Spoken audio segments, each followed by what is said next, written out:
I shepherd, I shall not want. He maketh I like down in a green pastures. Him leadeth I beside still water. Them him restoreth I soul. Him leadeth I in another part of I just not for him name's sake. Yea! Though I Rasta, I go walk through the valley of the shadow of death, I can't fear no evil. For thy rod and thy staff them comforted I and I. Who prepare a table before I. In the presence of our enemy them. Who anointed I head with no oil. Me cup runneth over. Surely goodness and mercy I go follow I. All the days of my life, me I go dwell in the house of my Lord God. Jah, kema we grumabe. How ma uso bolisa? I down water. It was simply a four. How what you mo oh you wala don. This is the Black Pot, aka Kukushodemo, where we speak truth to power. Here we don't criticize, but if we must, it would only be on one condition: to build and not to destroy. That is why we keep saying we are in the service of God and country. Again, here we are not neutral. No, we are not, and we have never said so. Oh yes, we have actually taken sides. The side of the truth. That is why we are affectionately called the headquarters of the truth. And my name, Black Rasta. Now, in every traditional African home, there is a black pot. And each time this black pot sits on the fire, there is something super sumptuous cooking. Ingredients of so many different sizes, shapes and sizes, aromas and even flavors. Put aside all their differences and relocate into the black pot where they are subjected to some really good amount of heating. At the end of the day, they produce sumptuous food in all its palatability for the nourishment of the family in its whole entirety. That is what we literally do here. We pick up ideas from all walks of life, all and sundry, the rank and file of our people, right from the crowns of their heads all the way down to the soles of their feet. Then we subject these ideas to some crucial forensic scrutiny, right after which we tease out the creme de la creme of all these ideas and use that for the development of our people, our continent, our land. This is the Black Pot, aka Kukushodemo, where we speak truth to power. And we are called the Black Empire Media. This is the headquarters of the truth. This is the foundation of the truth. This is the address of the truth, the habitat of the truth, the hometown of the truth, the bedroom of the truth. This is the jungle of the truth. This is the truth. It's the Black Pot, aka Kukushodemo, where we speak truth to power. And I'm so excited to say that we are live on Facebook. We are also live on YouTube. You can also find us on X, formerly called Twitter. We are also on Instagram. And then on TikTok, we keep ticking and talking with the gracious hands of patriotism. This is where the truth lives. And our numbers are scrolling on the screen. Pick up the numbers and do business with us. Yes, if you have a story that you want us to follow up on, we are more than just excited to do that for free. Absolutely. This is the Black Empire Media, the headquarters of the truth. This is the home of exclusives. And this is where the action is. Come here. Now, today we have a number of stories. Oh, my God, have mercy. 7 stories, my brother, my sister. And they are very interesting stories. We have some exclusives in there.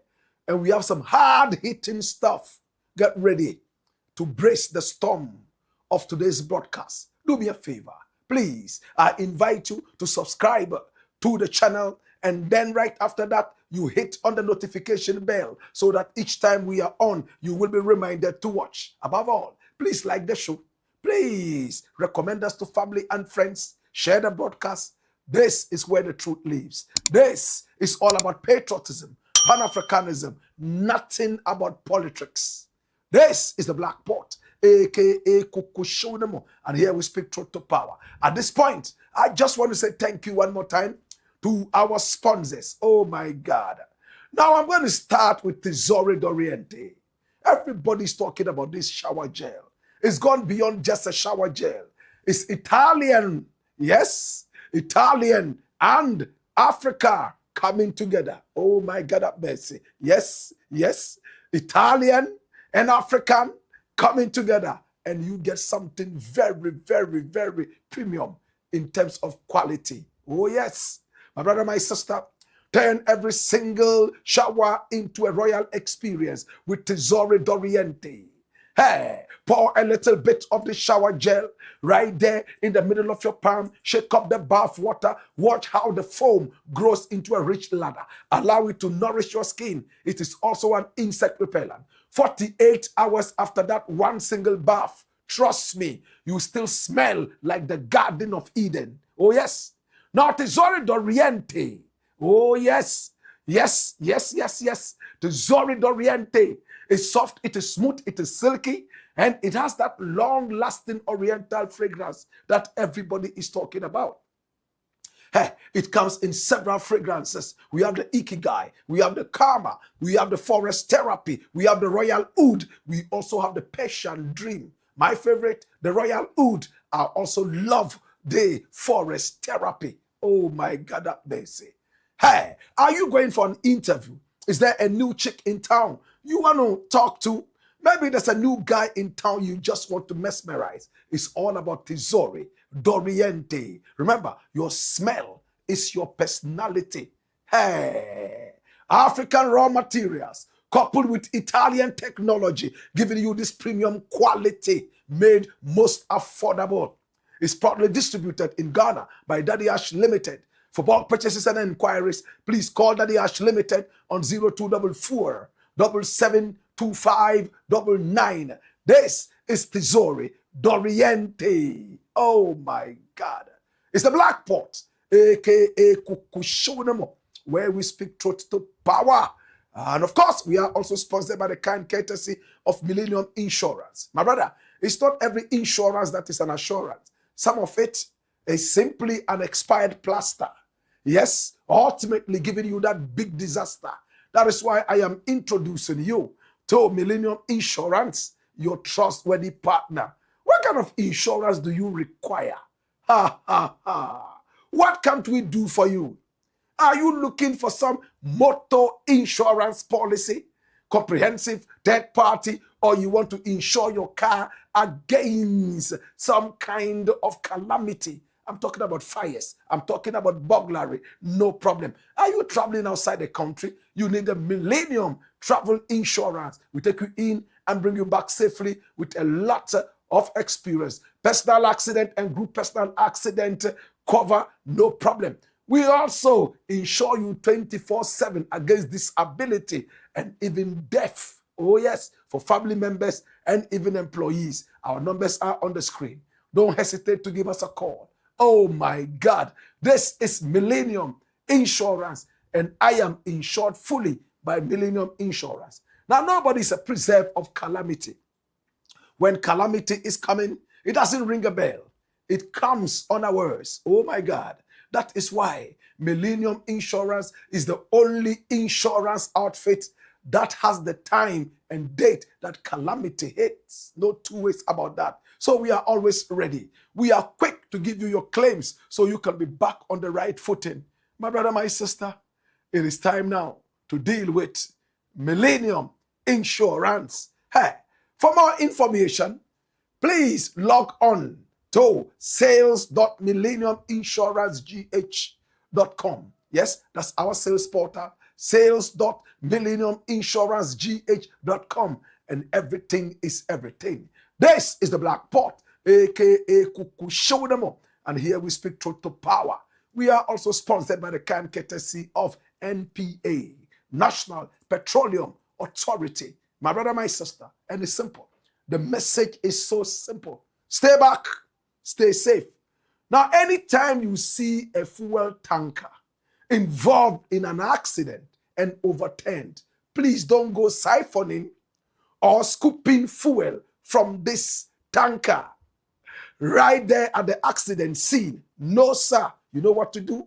You call toll free 192 or 191. Better still 080-012-3000. And remember, it's toll free. You pay nothing to report the accident, so authorities can quickly go and cordon the place and keep people safe. There could be an explosion and many lives could be lost, all because of that 1 gallon of fuel you trying to scoop from this fuel tanker involved in an accident. My brother, NPA has a simple message, and it's a safety campaign.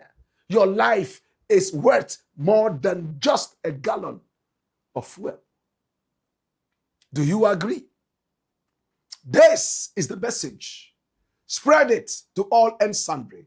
There is still life after that 1 gallon of fuel. It's the Blakk pot, aka Shǒcked. And here we speak truth to power. At this point, let me just announce to you that we are in the world of AI. AI is doing almost everything. My brother, my sister, boys are using AI to do a lot of things. Girls are using AI to do a lot of things in Ghana and beyond. What can't AI do? Tell me. There is nothing AI cannot do. Movie makers are making movies out of AI. Oh yes, people are writing books using AI. Hey, people are doing almost everything with AI. I am an AI literate. I love AI. Oh my God, have mercy. Now AI, when you get to know AI, it is so easy to navigate into the world of financial freedom. That is why I am introducing you to Patriot Solutions, where I learned my AI. Now, Patriot Solutions is here. Two very important AI experts, Valerie Clark, alongside, Patrick Berfi, my brother, my sister, based in America, giving you the chance to be financially free. It's a 12-week AI governance course. All you need to do, please scan the QR code right on the screen and it will take you straight to register. Payment is so flexible. Oh Lord, what do you want to study? AI, GP governance, prompt engineering, AI agent development, no problem at all. Hey, live online training, AI governance, Chat GPT, Claude, Gemini, RAG, MCP. And we give you a certificate right after the course. Hey, do you want to study in America? AI with Patriot Solutions is also very possible. The number is on the screen. Pick up the number. Yes, you can also log on to the site or send an email. Hey, AI is doing things. Musicians are now using AI to make music. Musicians are using AI to create music videos. That is why Patriot Solutions says that you have no excuse to be poor in this time. I have decided to study with Patriot Solutions one more time to improve and get better and become a champion of AI. Are you ready? You know what to do. Pick up your phone, scan the QR code, and boom, everything is everything. Or you go straight up there, send an email, log on, and register. Remember, payment terms so flexible. It's the Blakk pot, aka Shǒcked. And here we speak truth to power. Today, my brother, my sister, 7 powerful stories. Without much ado, let's get ready to rumble. Please share the broadcast. Let's get ready. Story number 1. Watch this. Shamed AKYEA angry. Ghana dead put a BOAHENE on trial. Woo! Now, who is AKYEA? Samuel AKYEA. He's a lawyer, renowned. He's paid his dues. He's worked very hard. This is his cocoa season. All the alleged NPP criminals are running after him, my brother, my sister, to represent them in court. Some lawyers have even chickened out And they have pushed him, the one and only AKYEA, the last man standing in the law courts for the NPP. My brother, my sister, he has tested NP-ship. He has tested, yes, also the ministry as a minister. This man here is supposed to be a learned man. That's how they call each other, learned colleagues. He's a lawyer. He's the one handling BOAHENE. He's also the same person handling Wontumi after his lawyer developed cold feet and then he ran away. This is AKYEA. Almost every member of the NPP who is standing trial has to have the finger of AKYEA in the case in order to feel comfortable. At this point, he is the most valuable product of the NPP. And that is not gainsaying. My brother, my sister, this is Samuel AKYEA, Zoe, and co. Oh, yes, Chambers. We remember. This is AKYEA. Sometimes he speaks on radio. Other times we see him on TV. He loves the media. This is a man who has time to do the work that he loves most. His party is in opposition after 8 years of foolishness, irresponsible behavior, and unpatriotism. They dragged this country into the doldrums of economic disaster. My brother, my sister, they made sure Ghana became a non-entity. At the point, the finance minister made it clear, if you don't allow me to bring e-levy, a big tax on Ghanaians, this country will cease to exist. Not even a banana state. It will go beyond banana to cassava. My brother, my sister, Ghanaians felt the pain and quickly. Oh yes, we had private jets flying all over to scoop out MPs who were out there chilling out to return to the parliament and vote for a certain animal called the e-levy. Well, we passed it. The jingoisms. Oh yes, the gymnastics. Oh, the political alagbaja. My brother, my sister, we went through all that. At the end of the day, finance minister still failed. He came back after a couple of weeks to tell us the e-levy was not enough and the country was on a very serious spiral, heading towards a geometric move into oblivion. My brother, my sister. And it happened. We had to run quickly to the IMF and the World Bank to be able to secure a certain animal called the bailout.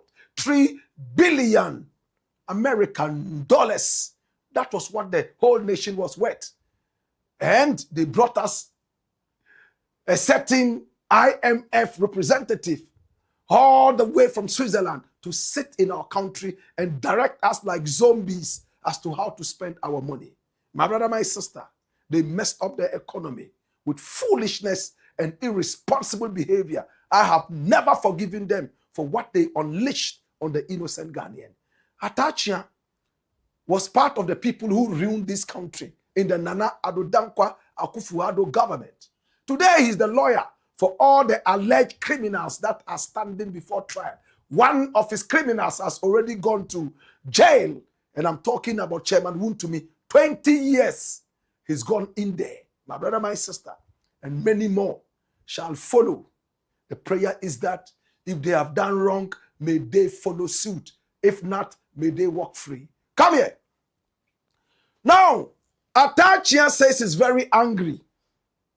In fact, he says he's so ashamed that Ghana has dared to take a national security person like BOAHENE to stand trial.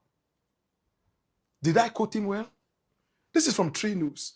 I am even ashamed that a whole national security is on trial. I don't see how these matters will not go into their internal processes in accordance with the law. This is Samuel AKYEA. The Tree News quote him well. Well, let's go straight to the man. Take the microphone straight to his mouth and hear the horse tell his own story. Watch this. Oh, I'm very, very optimistic. Yes. There's nothing about BOAHENE that anybody is inventing. Everything we are saying about BOAHENE is fact-based. This is what it is. Is it likely to end up as Nwosu? It can't end up as good to me, unless there might be undercurrents that we don't know. It can never be. It's a very bogus case, to say the least. And I'm even ashamed that the whole national security is on trial. I don't see how these matters will not go into their internal processes in accordance with law, for them to treat it as an internal matter. And then when they see that, oh, indeed, and in fact, the man has not stolen money. Because somebody does not even understand operational funds. He doesn't understand it. It's sad. Come here. This is Samuel Atachia. This is a chorus he has been repeating even before the trial. This is a national security issue. So please allow all these people who have allegedly stolen to go and enjoy their money. This is a national security issue. Allow all the alleged thieves to go out there and chill with the stolen loot. That is what he's obviously talking about. Now, Atachia has realized that the case is not going his way. When you look at his body language, Shakespeare has told us a long time ago in his writings that there is no art to see the mind's construction on the face, but for the first time, that has been decoded on this man's bald head. Anytime he's under pressure, his bald head starts to sweat. That is how you are able to tell that this man is the most uncomfortable man on earth in the legal business. Hey, every now and then, oh, this is a national security issue. Why are they bringing it to the public? And the Attorney General has said one thing over and over. We are talking about theft. He has to go and prove that he hasn't stolen 49.1 million. First, Atachia spent so much time talking about Ghana must go backs. At a point, I thought he was even a chemist.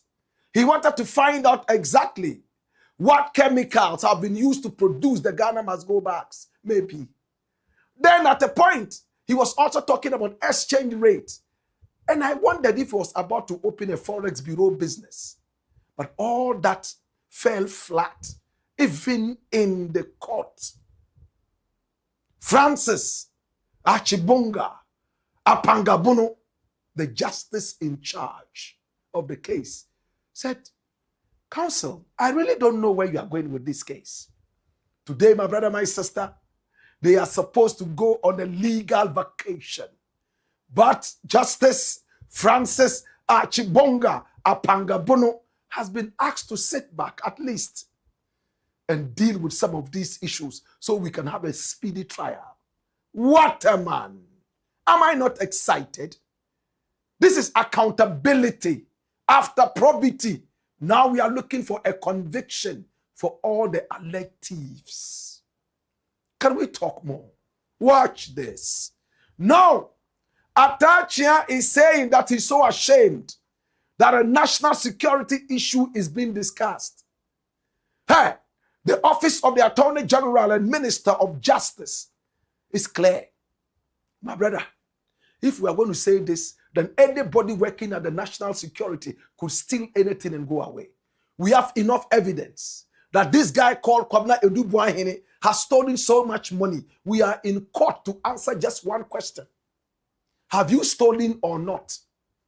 He says, I have not stolen. Well, what did you do with the money? Oh, it was a national security issue, so we had to take the money and then we had to use the money for national security. Attorney General says, okay, but when we look at how you spent the money, you spent it on yourself. Is that national security? You bought houses. You are living in a very plush area right here in Accra. You have mansions all over the place. You blew money like King Nebuchadnezzar of Babylon. Hey, in your days, you were the kingpin. You were the guy everyone was scared of because you could make and unmake any human being by the kind courtesy of a dwarf who became president. My brother, my sister, it's time for accountability. Nothing would save you from accountability.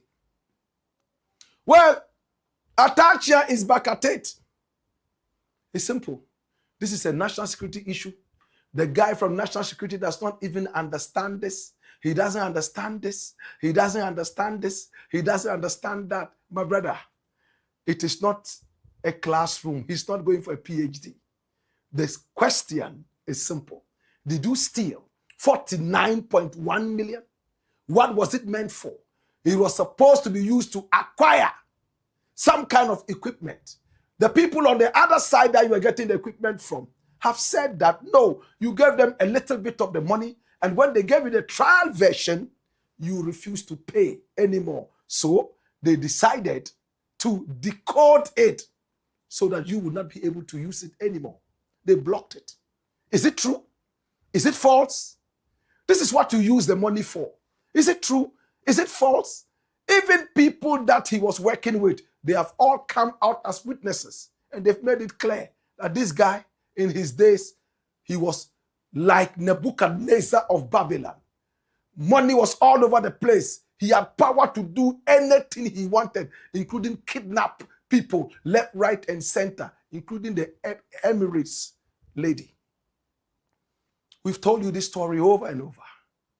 Today, AKYEA is sweating right in the middle of his bald head that, hey, this thing here is a national security issue, and I am so ashamed. But he said something that I thought was dangerous. Come here.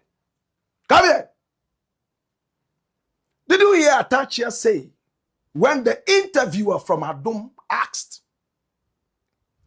is this case also going to go the same way as Chairman Wontumi? Your client may be going to jail? He said, no, it can't be like that unless there are some undercuts. What's the meaning of that? This is a lawyer. He has stood in front of the court to say that there's a possibility for a certain wrongdoing. Or what does it mean to say undercut? Maybe I didn't hear him well. Did he say undercurrent or undercut? Is it the same as kickback or kick front? Did you hear that? Let's go back to the tape. Play it back. Listen with rapt attention. What did he say? Watch this. Oh, I'm very, very optimistic. Yes. There's nothing about BOAHENE that anybody is inventing. Everything we are saying about BOAHENE is fact-based. That is what it is. Is it likely to end up as Nwosu? It can't end up as Nwosu, unless there might be undercurrents that we don't know. It can never be. It's a very bogus case, to say the least. And I'm even ashamed that the whole national security is on trial. I don't see how these matters will not go into their internal processes in accordance with law, for them to treat it as an internal matter. And then when they see that, oh, he did, and in fact the man has not stolen money, because somebody does not even understand operational funds. He doesn't understand it. It's sad. Have you stolen 49.1 million of poor Ghana's money or not? Before I answer this, I want to find out if somebody understands what it means to say processing fees. Does he understand the black market? I want to know what Ghana must go bags are made of. Is it silicone? Or is it plastic? Or is it polyester? I want to know the chemical content. Then I want to know also the forex. So I have to speak with Bloomberg, and I will need 2 years so I can come back to the court after I've spoken with Bloomberg. This is how AKYEA seems to be talking. Have you stolen? Your client is being asked. You want to know what is happening at the national security. Whether somebody understands what it means to say a black budget or a black belt or a black condom or a black basket, then from there you want to find out what Ghana must go back is made up of. I call this dilly-dallying. That is why Justice Francis Apangabono Achibonga is sitting down there and other people are going on leave to be able to deal with some of these delay tactics. Whatever it is, from where I sit, I don't see what will make Kwabena Edu BOAHENE not join his brother, Chairman Wontumi, right there inside the Nsawam prison.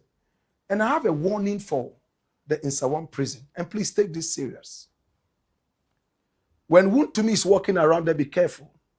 He might be looking for gold right there. He will do galamsey right there inside Nsawam prison.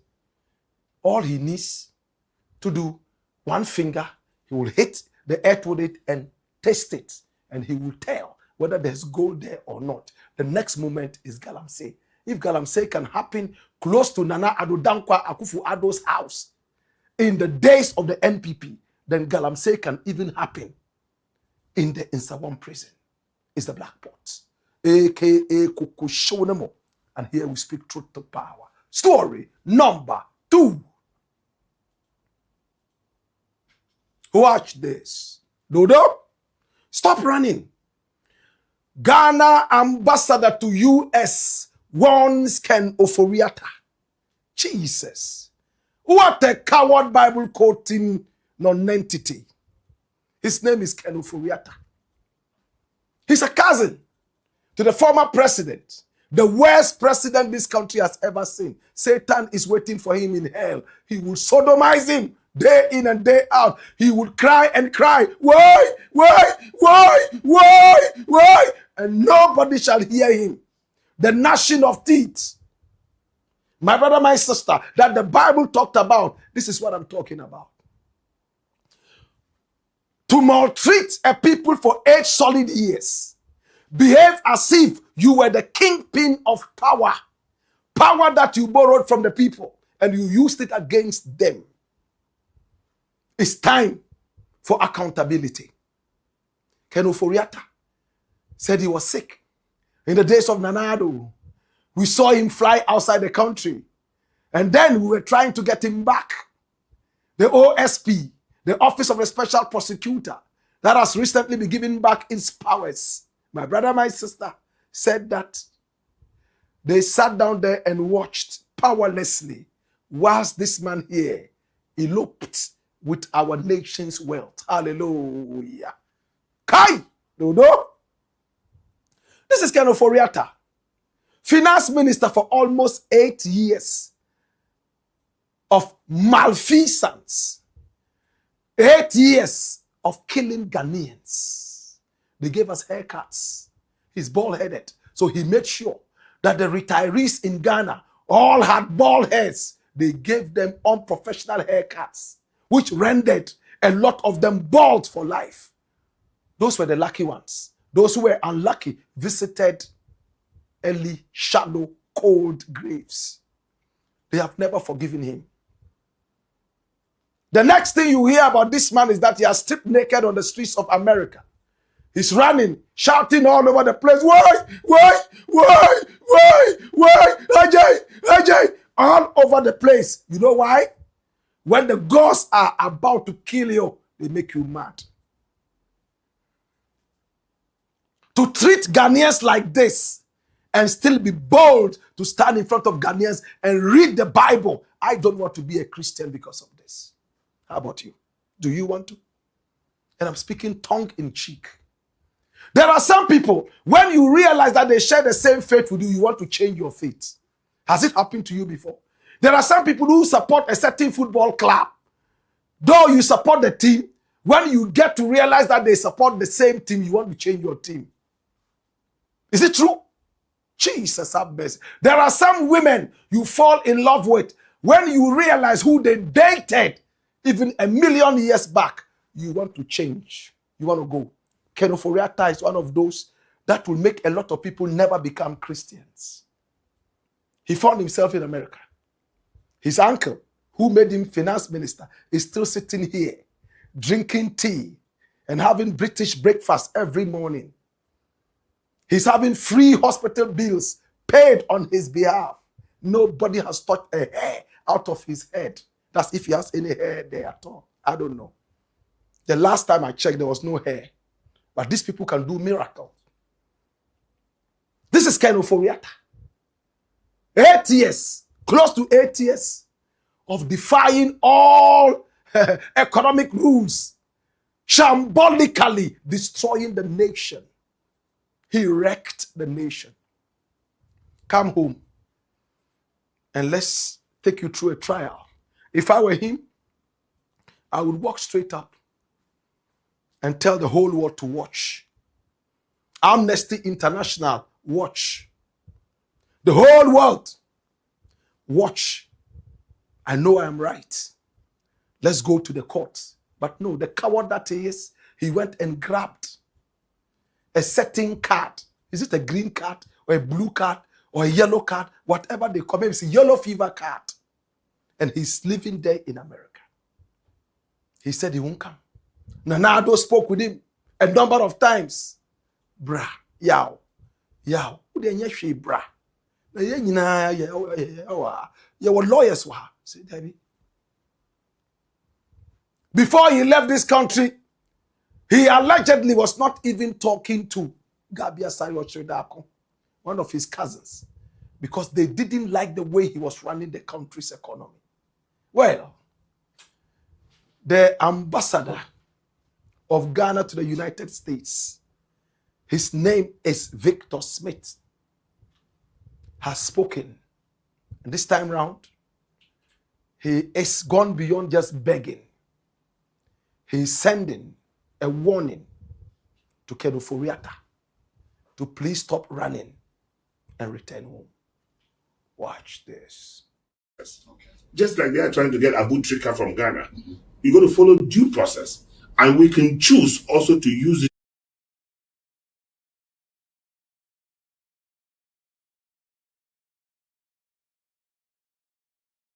to leverage.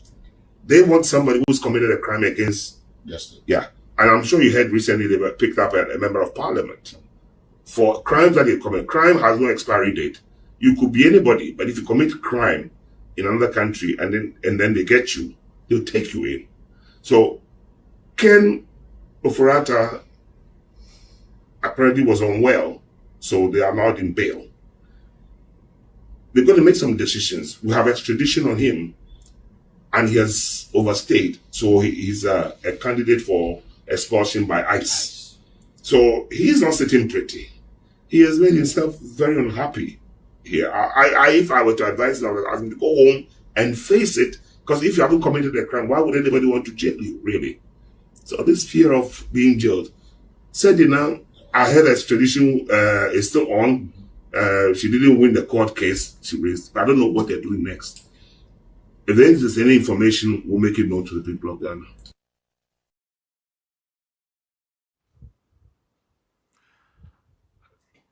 This was an interview granted a few days ago. SEDINA was extradited finally. She came here, my brother, my sister, and started her prison sentence. OFORI-ATTA says no. He has a green card. Everyone in Ghana is telling him, come home. He says no, he will not come. At the end of the day, he arrives here, and after serving 2 days in prison, they say that his left ventricle stopped working. His right testicle has gone numb all of a sudden. Therefore, they should take him from there and take him to a VIP hospital where rich people go to. What kind of justice are we getting in our country? When the Americans come for you in extradition, they make sure that the laws work. You can't dribble the American legal system with your little coins in bribery. And even in prison, you are still treated humanely. You go to school, you grab a degree, you work while in prison, you make money for the state and for yourself. What a system. Here, our prisoners make no money. They take them out to go and weed on the road. That is okay. But whilst they are weeding on the road, they are also selling their drugs. We see them. We have to treat our prisoners humanely. My brother, in Ghana, when you are imprisoned and you are not fortunate, you will never come back the same health-wise. It's like a condemned place. We have to improve the place there. It's for human beings. They are not condemned. Even condemned prisoners deserve a certain kind of dignity. How do you feed prisoners? With how much? 5 Ghana cedis a day? Well, they say, oh, when you add all the money, it's able to feed bulk purchases and bulk feeding. Well, Victor Emmanuel Smith has made it clear. He tried to go and visit Ken OFORI-ATTA, and Ken said he didn't want to see him. That was when he was in ICE custody. Today, Ken is out there. Ghanaians still want him here. You will be shocked that the NPP comes back in power 6 million years later. And if Ken is still alive, they will free him. He will come here and be finance minister again. Where is the country going? That is why the youth must all come together. Ashaiman, Nima, Tudu. We must stop following these politicians to go and demonstrate and get 50 cedis, 100 cedis, 150. When they take us to a demonstration place, they fill their car boots with appetition, because that is what we are good for. Think about it, brethren. They give us drugs so that we can do their bidding. Now we are saying no to the politicians. Until we say no to them, we will never have any respect in the ghetto. Go and see Ken OFORI-ATTA's children. Go and look at the kind of luxury his family is in. Yet when it comes to fighting for the party, physically throwing blows, none of them would pop up. It is you they use as a sacrifice. And right after that, they dump you and you sit down there, drinking your apetishi and smoking your drugs. When would we in the ghetto learn sense? When would we in the ghetto come together and say no? If we are able to form that powerful movement, every politician would bow to us. Wallahi, me, if I had the power to go into Nima and gather everybody in Nima, talk to them like Sheikh Al-Mazrur, go to Ashaim and do the same and get everybody. Wallahi, there would be so many universities in Nima, to the point that Nima would become the education citadel of the whole of Ghana, if not the whole of Africa. Your MPs don't even think about you. Your assemblymen don't think about you. That is why Nima is the smelliest place on earth. Wallahi, if you have asthma and you go and live in Nima, you will die within 3 days. Worry. Go to Ashaiman, same thing. Yet, when it's time for election, we are those they come for. And when they steal the money, they run away and live in the white man's land. They don't care whether tsunamis take us away or fireballs rain on us. When are we going to be wise? When can we start that movement? The movement that will force them to respect us as a people. Until then, Nima will continue to be the smelliest place on earth. Ashaiman will be what it is. I want to see at least a university in Nima, named after Nima. University of Nima. I want to see a university named after Chief Imam. I want to see a university in Ashaiman. Ashaiman University of Electronics. I want to see a university, my brother, my sister, in Alhaju. And it's possible. Because we are those who do the dirty work.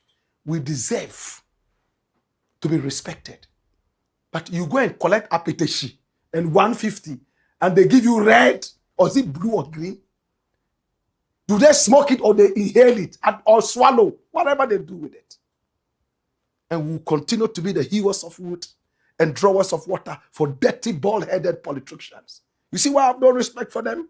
They fear me because I have no respect absolutely for them. You won't find me following a politician that should give me CD. Yeah, I'm being a CD. Code 150. No, sir. No matter how hungry Black Rasta is, I never follow politician and say, give me 1 penny. That is why Ghanaians love me. That is why Ghanaians trust me. That is why when people are looking for the truth, they come to me. It's years of sacrifice. Years of looking at politicians in the face and calling them whatever they are. That is what we have to do. Or else, my brother, we will continue to live in the smell. Wallahi. We'll continue to do by day. We'll continue to try and go to Morocco, to pass wherever, Libya, and enter what? And they will become food for the fish in the sea. Subhanallah. Subhanallah. Subhanallah. To OFORI-ATTA, come here. Come here.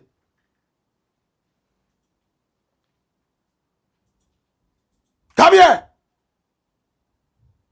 Come here.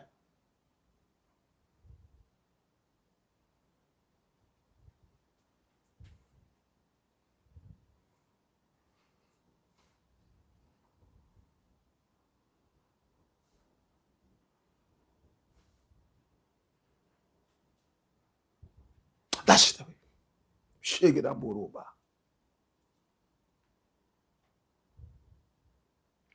It's the Black Pot, aka Kukushodemo. And here we speak truth to power.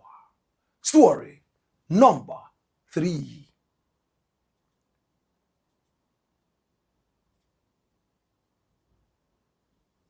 Watch this.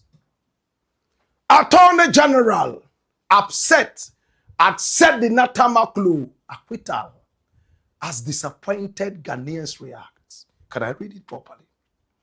Attorney General upset at SEDINA TAMAKLOE Acquittal as disappointed Ghanaians react. Jesus have mercy.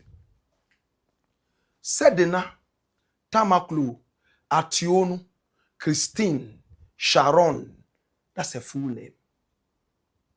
I'm told that her mother was an ambassador in the days to Denmark or Sweden.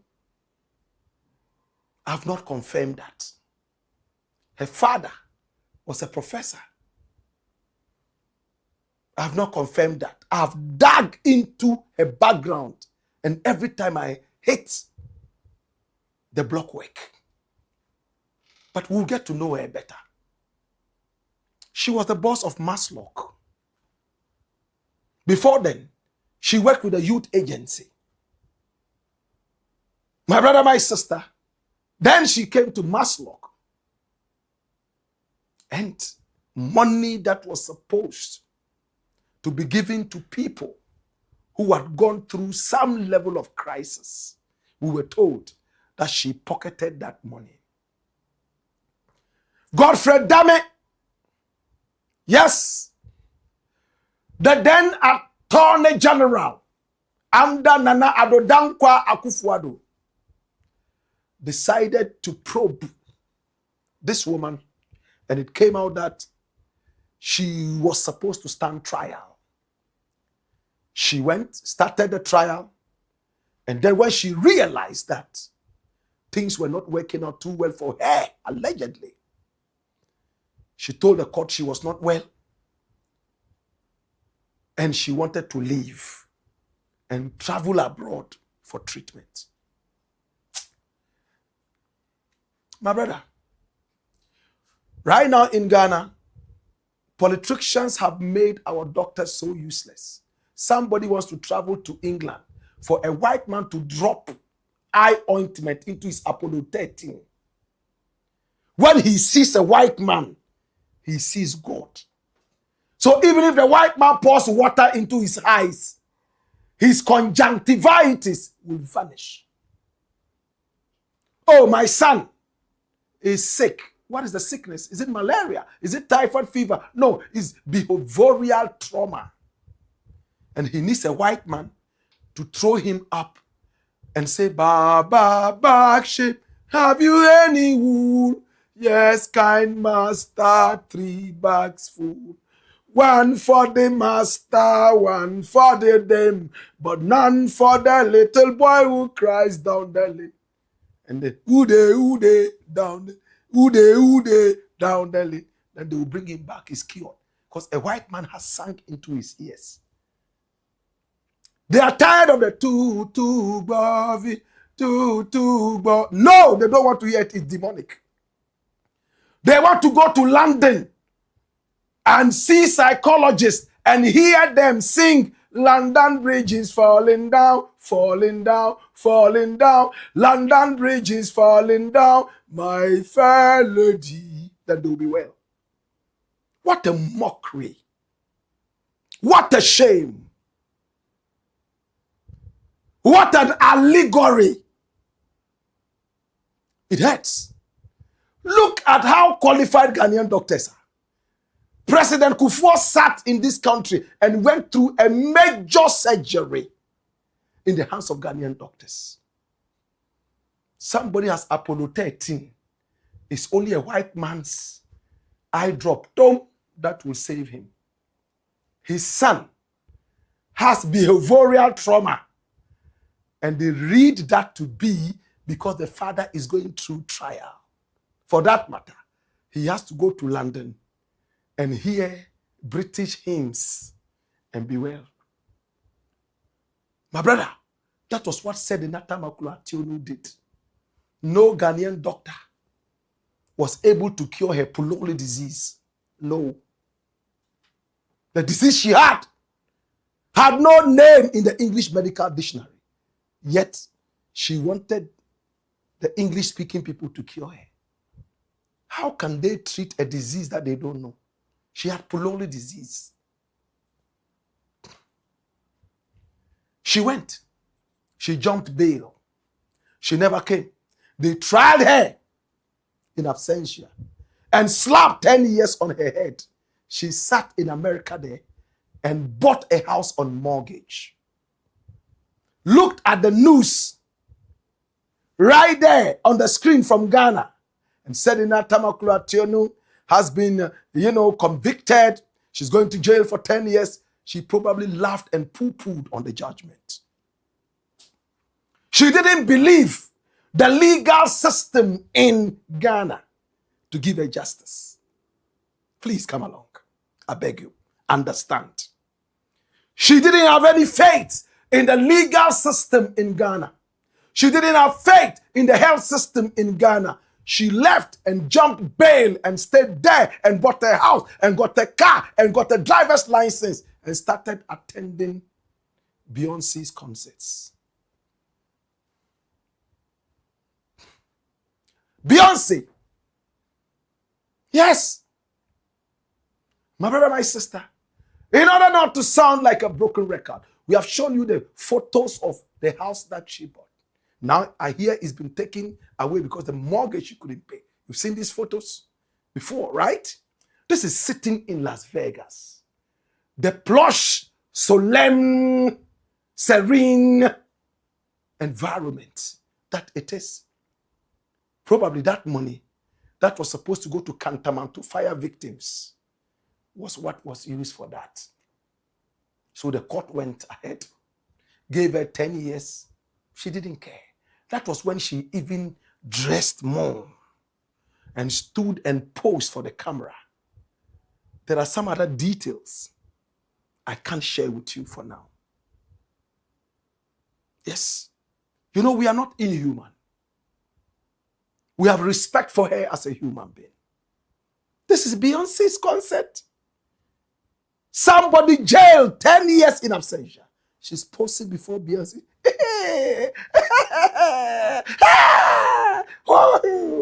No. We have to spend money, fly her into the country on extradition, paid over 150,000 American dollars to have a sit in an airplane and be fed 6 times before arriving in Ghana. by force, we had to pay for the extradition. And you know the interesting thing? You know that she filed her appeal 2 years ago, 2024.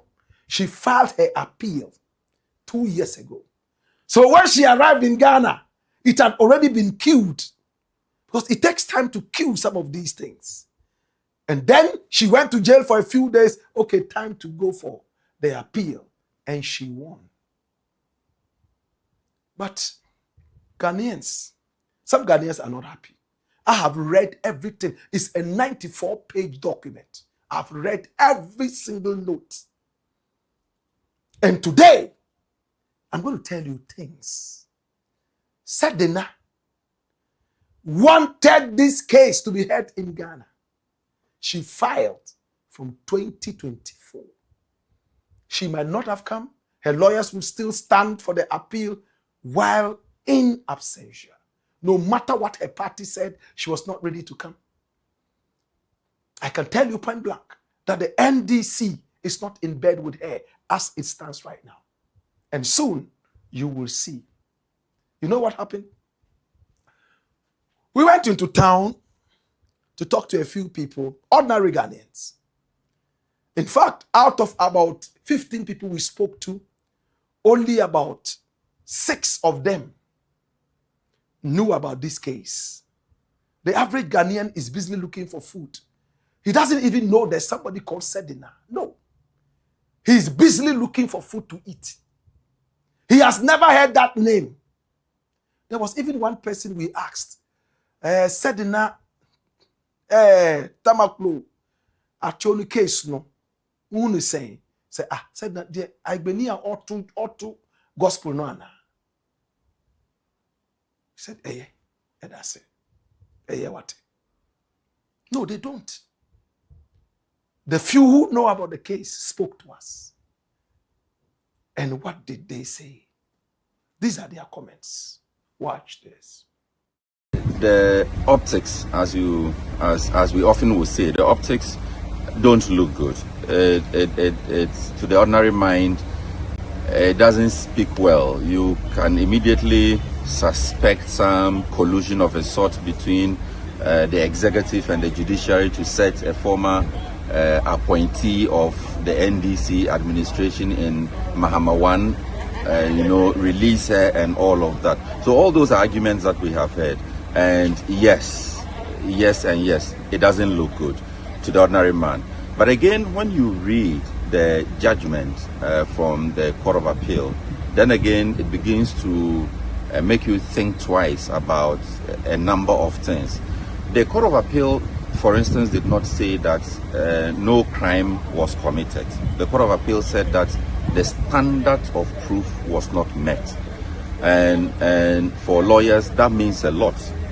Somebody can say that Blakk Rasta has stolen. I saw you stealing. But when it gets to court, the prosecutor is unable to prove that indeed it was Blakk Rasta who stole and not someone else looking like Blakk Rasta. It's the duty of the prosecutor to prove that. And so if the prosecutor fails to do that, then there's a problem.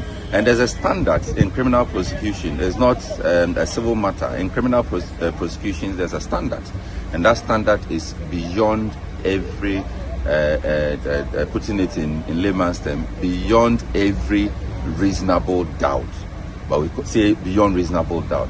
Just so that we want to be sure that we are not putting an innocent person behind bars. So this is one of the decisions that would cause a lot of division among social commentators. But I want to encourage all those of us who are doing the talking, before you speak to the issue, take the two judgments. The judgment of the trial court, read it, understand. It's in plain English. Take the judgment of the Court of Appeal, read it, and you will be able to, in fact, you will better understand the judgment of the Court of Appeal when you have background knowledge of the judgment of the trial court. Then you can ask yourself at the end of the day, after reading it, whether we came or we went. Personally, I think these people are playing with our minds. And at the end of the day, it is the citizens that suffers. Because look at this issue. If this woman was found guilty then, if whatever they are saying is true, and she was found guilty, and a judge sat on the issue and sentenced her to go and serve, and for some reasons you use capital tactics and leave the country, and now we bring you back because your party is in power, revisit the issue, and at the end of the day, you are not found guilty again. Because this is exactly what is happening. Whatever situation, this is our problem in Ghana. Whatever situation happens, we politicize the issue. We politicize the issue. Issues that are supposed to be dealt with. Look at the amount of money people are looting. Look at the amount of money people are disbursing. And at the end of the day, if Party A leaves office and Party B jails the person, Party A comes back and then acquits the person. It is becoming unbecoming, and it is the citizens that suffers. My name is Intim Udodu Solomon. People know me as, some people know me as Chemo. This case about SEDINA TAMAKLOE, I think there are a lot of angles that people will look at. We have that political angle. She's a member of NDC. NDC now is in power, and people did some predictions that they will acquit her and discharge her, and it has happened. So that part will give credence to those who are saying that this is a political issue and that this is how it will end. And obviously that's how it ended. So for some people, this thing is so political that there's nothing that we can say that will take that part out. The other side is the court issue and then the technicalities involved. I mean, some people will agree that she has done something wrong. But you see, accusing somebody is not enough to convict the person. You have to take the person through the legal process. For us all to be convinced that yes, after going through the legal process, the person couldn't defend whatever charges that were against the person. That's where you can say that the person is now convicted criminal or whatever. In her case, they started the trial. She took leave to seek some form of. She took leave to have some form of treatment because she said she was sick, but she didn't come back at the time that the court needed her to defend herself. Based on that, there was judgment against her in absentia. I mean, it is a normal thing in court. That thing can be done. But you see, even if the person is not available to defend herself, still you have to use the standard of convicting somebody. You can't say that the person is not here to defend herself, so you just want to convict the person. Because even in our own constitution, I think Article 1910 will tell you that it is not by fault for the accused to stand for trial, as in give evidence against herself. She can decide not to even say anything. Based on evidence available, do you think the person should be convicted or not? That's the standard. For me, I have not read details of the main trial, so I don't want to speak much about it. But when you look at the appeal, I have gone through it, and in what I saw, I think this is a fair judgment, or the judgment based on what is in the appeal, for me, I think is a good one.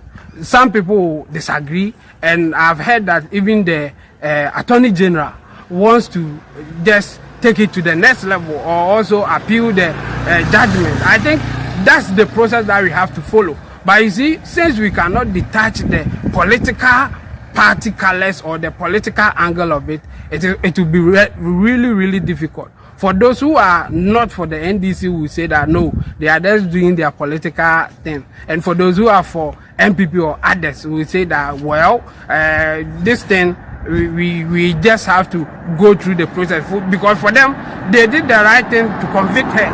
And then the NDC, they don't have a good party. And I think that's what is bringing this. Because we have all heard that they acquitted and discharged some NDC members when they come to power. I think even the Attorney General at a point was just filing nolli prosequa without going through the process. I mean, when you talk about nolli prosequa, it means the Attorney General is no more interested in the case going on. And we know about the Atoforcing case, we know about the Jakpa case and all those things. So for me, it is really, really difficult to take a stand, especially if you are a technical person like me. But my general overview is that the way that the political coloration is taking over our judicial system, we have to do something about it. But the main case, as in the AKYEA, the appeal case, I am with the judge. Based on evidence available to them, I think the judge did a good job. Or the judges, because they were three, they did a very good job. SEDINA masem emra na na adwuma se na ye nyina enim no ya mo bi 15 years enso okoya appeal onya 1 year no prapo wantwan papa emu se oba fi nti mefa ne se SEDINA onu so tumi akọ en wanye ni trade di mu a meni wana me makola mankobi ni judge ne kanu onu wa hwe mo say the spirit and latter enu wa hwe the merits no na wo mu na the merits no waja na she has pleaded her case and acquitted and discharged eni ho asem ka so bi fi say ho asem bi wo hu bi mu a nipa betimi asan na ya den asan rezi na mo asan ya den afra asem ti my dream check akara no. To me, dear, me honey say, from so. Oh, now, oh, beside my ceremony is here. Me, Pabby say, aso, am passe. Catamanto, she, and your man is a cast on Fanco microphone over. And on Fanquana. Yes. Am pa. Say, I'm Paddy as any pan was saying Kunu. I was saying Unity, and Rami who will be war Facebook. And I make comment say, maybe and this in ya missing mark no. Se ya missing mark no. Ya ma MPP for big chance say omo reorganize omo no mla power biom. There are so many people I was so munko se beble kwa na ochina and this in power bioma. Obia ni ho obedi Ghana sika biom.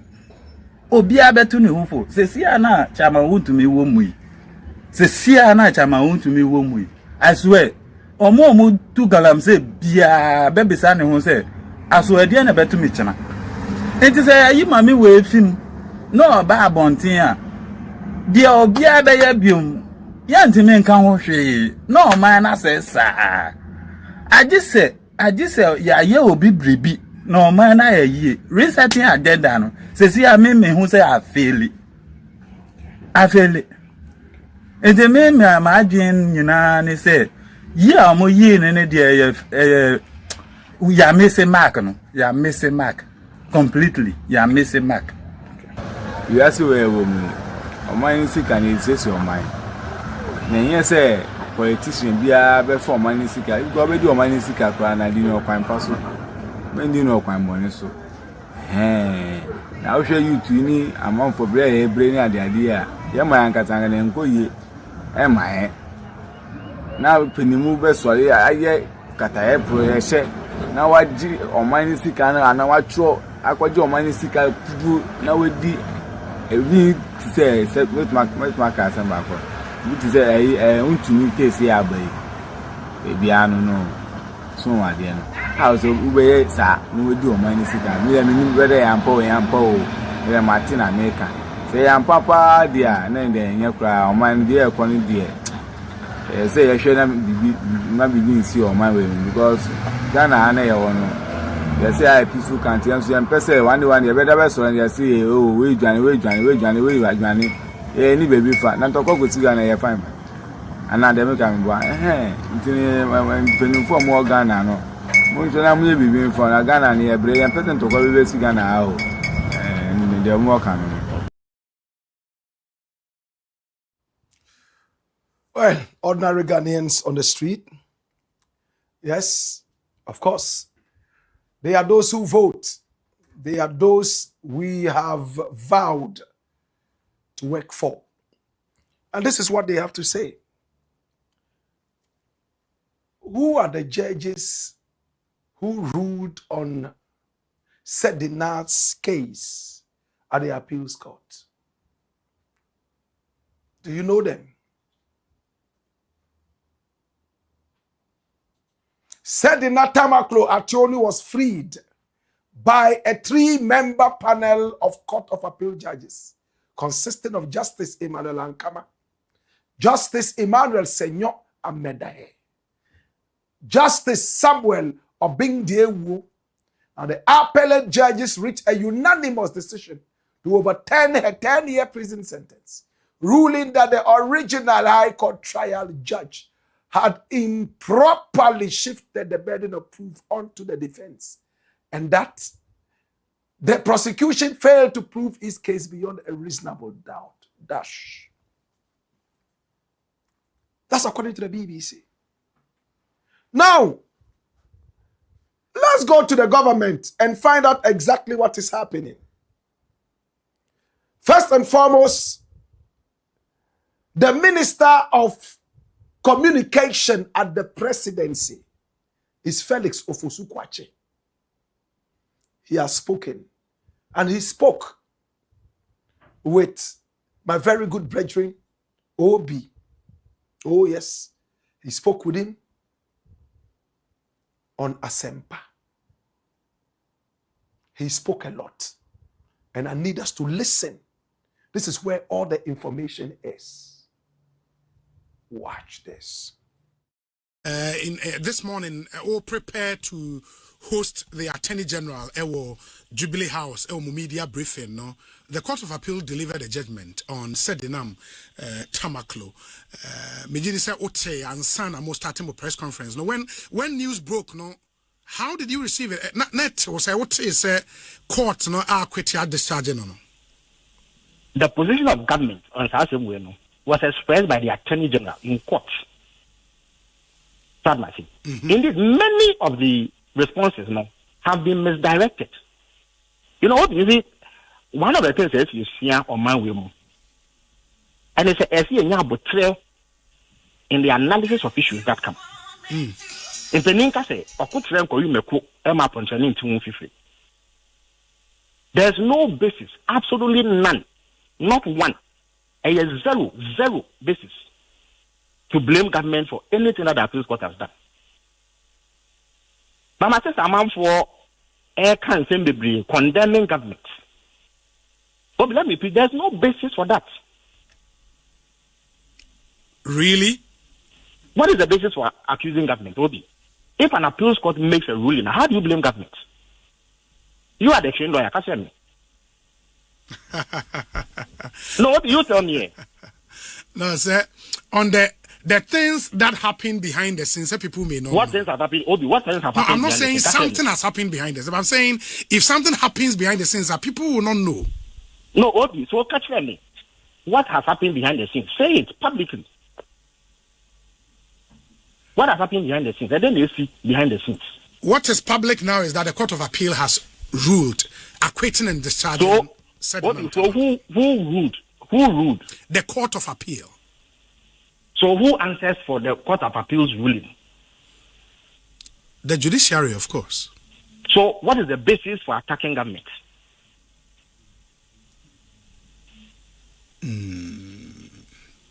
So, you see, we must avoid the emotive responses. Facts were where you avoid the emotive responses. Why? Obi, another question. Was it not the judiciary of Ghana, represented by the High Court, that sentenced SEDINA? Yes.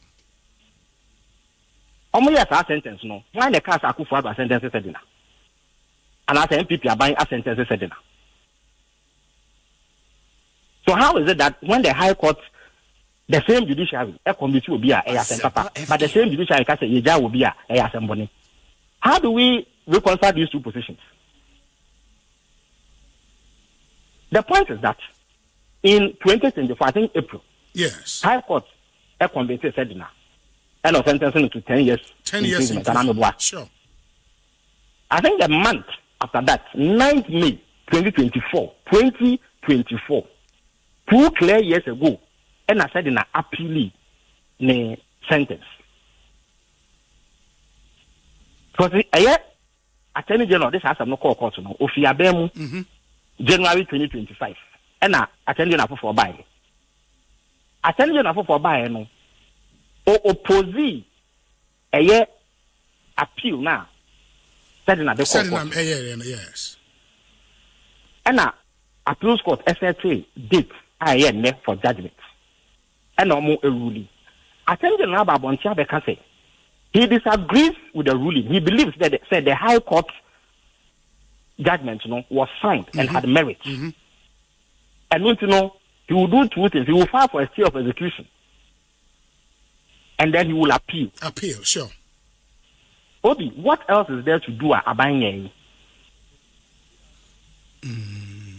And what would be the basis for attacking government for this ruling? How does government bear responsibility for an appeals court ruling? And I get the sense you vehemently disagree with Omoa Ekase, and I've read posts from some CSO players because this is not good for the optics. You see, Obi, let me address the issue of optics. Yes. Why? The court of Ghana, or for that matter, the court of any other jurisdiction in this world, do they convict people for optics? And do they free people for optics? When Sedi was convicted, was it for optics? No. And how can we argue, say, because of optics, so Obi Difa, and my young too, and also Obi Dibuma, young too. So that optics argument does not happen. With the greatest, it's an emotional argument, not a logical one. The judicial system is set up to ensure, say, nipa a different pet and a domatu if yasi. An idea on the two if yasi. Because a human institution, the mistakes can be made. So I must say. Yes. So nipa na the two if yasi no. So if you say you didn't need year, and man who can say or appeal. Or appeal, 2 things can happen. Either say the initial rule judgment of the court will be upheld.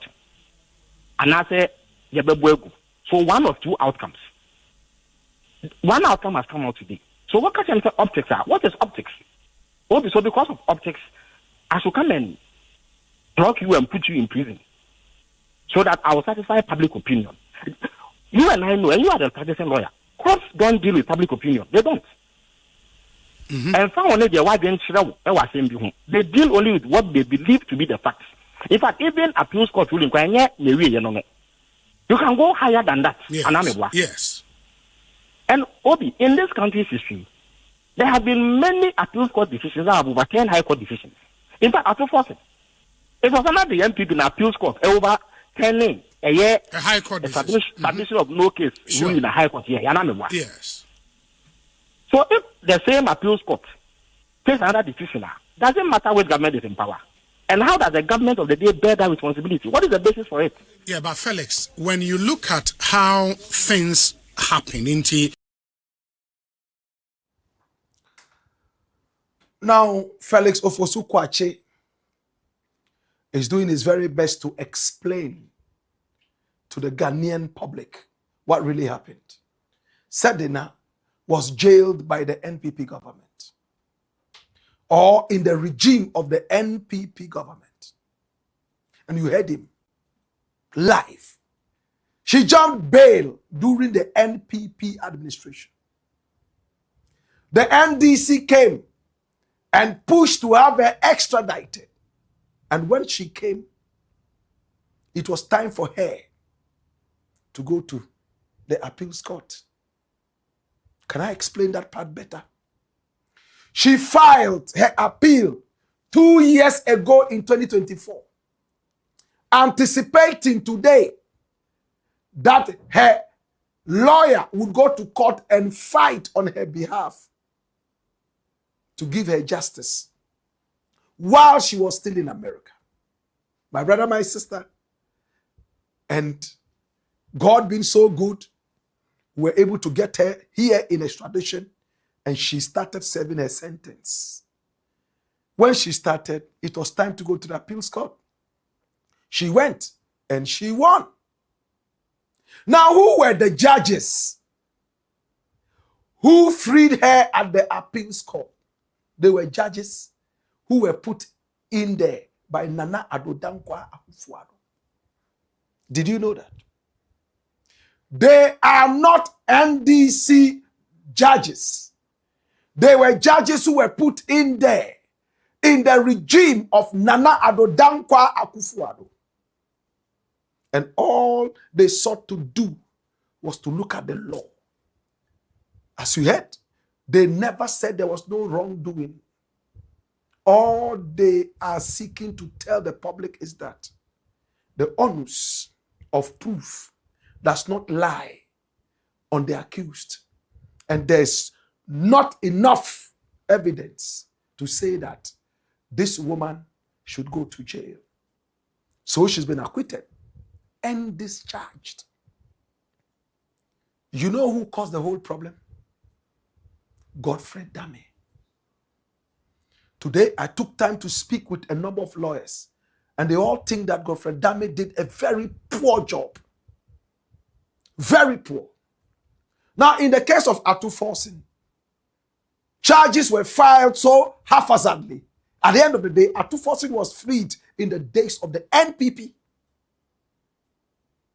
Then there was this other gentleman called, what's his name? I'm trying to, find it. Hansen, a name like that. My brother, my sister. In fact, these are the people we are talking about. Ernest Thompson, Atuforsen, and then also this other guy called Ernest Thompson. In their cases, in the court, it was said by the judges that, in fact, the charges were haphazardly done by a lawyer who probably made a lot of mistakes or doesn't know his work. Let's be blunt. Either Godfred Dame is not a good lawyer or he made mistakes. That is why some people are taking him to court for causing financial loss to the state. If SEDINA actually stole, because of the way you filed your charges, she is free. Who loses? Ghana. So you pay for it because we paid you to do a good job and you did a bad job. Remember Godfred Dame put up his photograph so we all know he was the Attorney General in the days of Nana Addo, a very young lawyer. Very well spoken. My brother, my sister. He said that the charges were 80. And when it went to court, they realized that they were not even up to 80, they were 78. And it was said by the appeals court that he did a poor job. Now SEDINA has been freed. Attorney General has gone to look at the whole thing. And he thinks that, no, the initial ruling has some merit. So you know what Attorney General has done? He has filed for a stay of execution. SEDINA should still remain in jail. Listen. While they hit back on the appeal. This is Godfred Dame. A lot of the lawyers I spoke to today think that he's a lousy lawyer. Though lawyers don't like to come out plainly like that. But that was what they inferred. The judges are saying that you didn't do a good job. That is why we are where we are now. And I am speaking as a Ghanaian. This is a financial loss to the state. If SEDINA actually stole, now she's been freed, who's going to lose? Now the Attorney General, the Stanford lawyer, the Zwarungu boy, has filed. And what is he saying?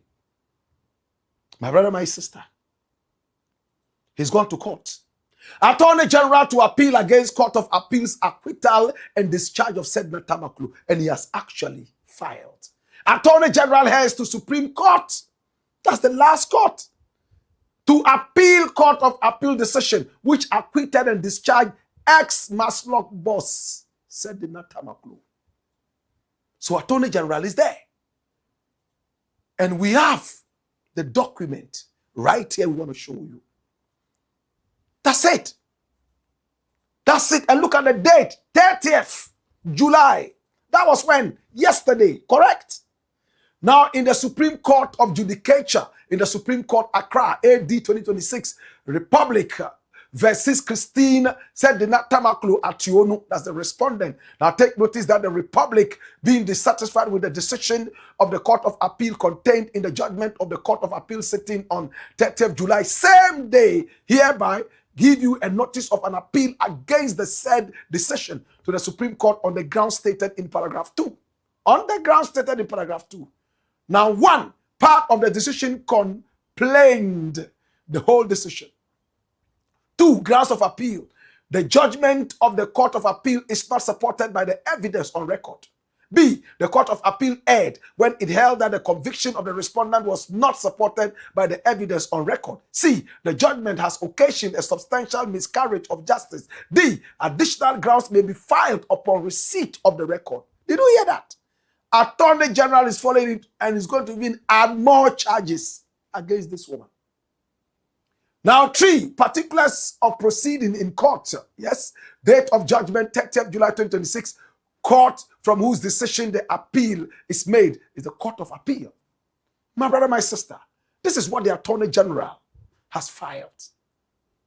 Now, decision of the court below, judgment that the respondent be acquitted and discharged. And D, address of appellant, Office of the Attorney General and Minister of Justice, Law House, Accra, and is dated yesterday, the same day that the woman was acquitted. Now, let me look at the stay of execution. Yes, that is the other document. That's it here. Motion on notice for stay of execution filed the same yesterday by the Attorney General of the Republic of Ghana. Pending appeal. Did you hear that? You know what that means? We have explained it already, but let's look at it. Please take notice that this honorable court will be moved by the Attorney General, that's applicant hearing, praying for an order to stay the execution of the judgment granted in favor of the respondent, hearing pending appeal upon the grounds stated in the accompanying affidavit, and for any further orders as this honorable court may deem. The date is going to be fixed for them to hear this. And it's going to be at 9 o'clock in the afternoon. Also soon thereafter, as counsel for the applicant may be heard. And the date is there. My brother, my sister, it is what it is. Dash it away. So Attorney General, same day when the ruling was made, ran to the court and said, you know what? Still keep this woman in prison. Don't execute it yet. We are on appeal. We disagree. And there's something interesting that a lot of the lawyers spoke to me about. My brother, my sister. Now, in the initial ruling, some 500,000 Ghana cedis, that's $500,000, of Maslock money was taken and put in the certain rural bank for some kind of investment. Then it came out that the investment was not really prudent, so they had to bring back the money to Maslock. And SEDINA TAMAKLOE Acquittal allegedly went and signed for the money. Instead of sending it to Maslock, she asked for cash and she signed for cash and took the money away. Maslock, as it stands right now, is still complaining that the $500,000 Ghana cedis hasn't hit the account of Maslock. And then the rural bank is saying, but we paid it to SEDINA. And she even signed. This is her signature. And when she was asked in court, she said she couldn't remember if that she was the one who signed or not, but the signature looked like her signature. So what the lawyers are saying is that there is some merit. Attorney General goes to court, will now have some forensics checked to be sure that this is SEDINA's signature. She signed it. She didn't say she didn't. All she said was that she can't remember. She can't recollect. But it looks like her signature. That alone can take her back to prison. In the interim, my very good brother at NPA, his name is Tameklo, Edoji Tameklo. He's also a lawyer. He's telling us something interesting. He said a lot of the money that SEDINA is said to have stolen was actually spent by Ken OFORI-ATTA.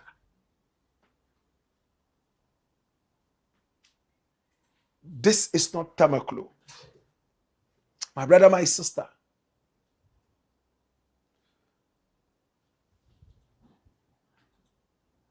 This is Edoji Tamakloe. That other guy is a CNN reporter. Madowo, Larry Madowo. This is the man we are talking about. And he vehemently says that the money was actually spent by Ken OFORI-ATTA, who is on the run. Some big chunk of the money, not everything. Let's listen to him as we close this segment. Watch this. It's incredible. And if you look at the testimony of Stika under cross-examination, Stika himself admitted that when he took over as chief executive officer of Maslock, okay, he renegotiated the contract. On the basis of that renegotiated contract, payments were made. Meanwhile, SEDI was convicted for causing financial loss to the state.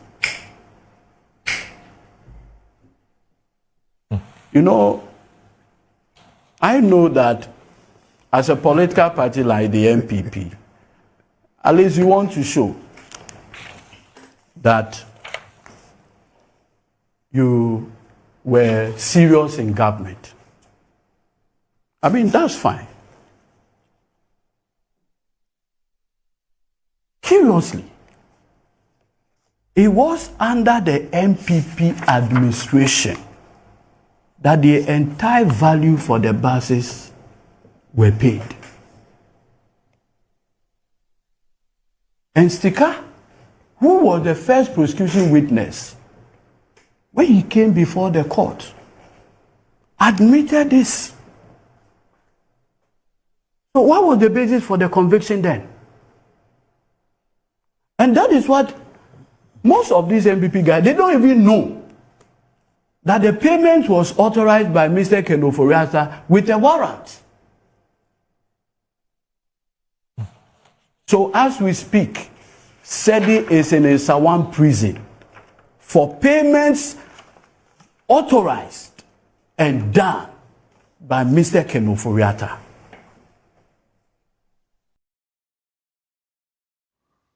That's what Edoji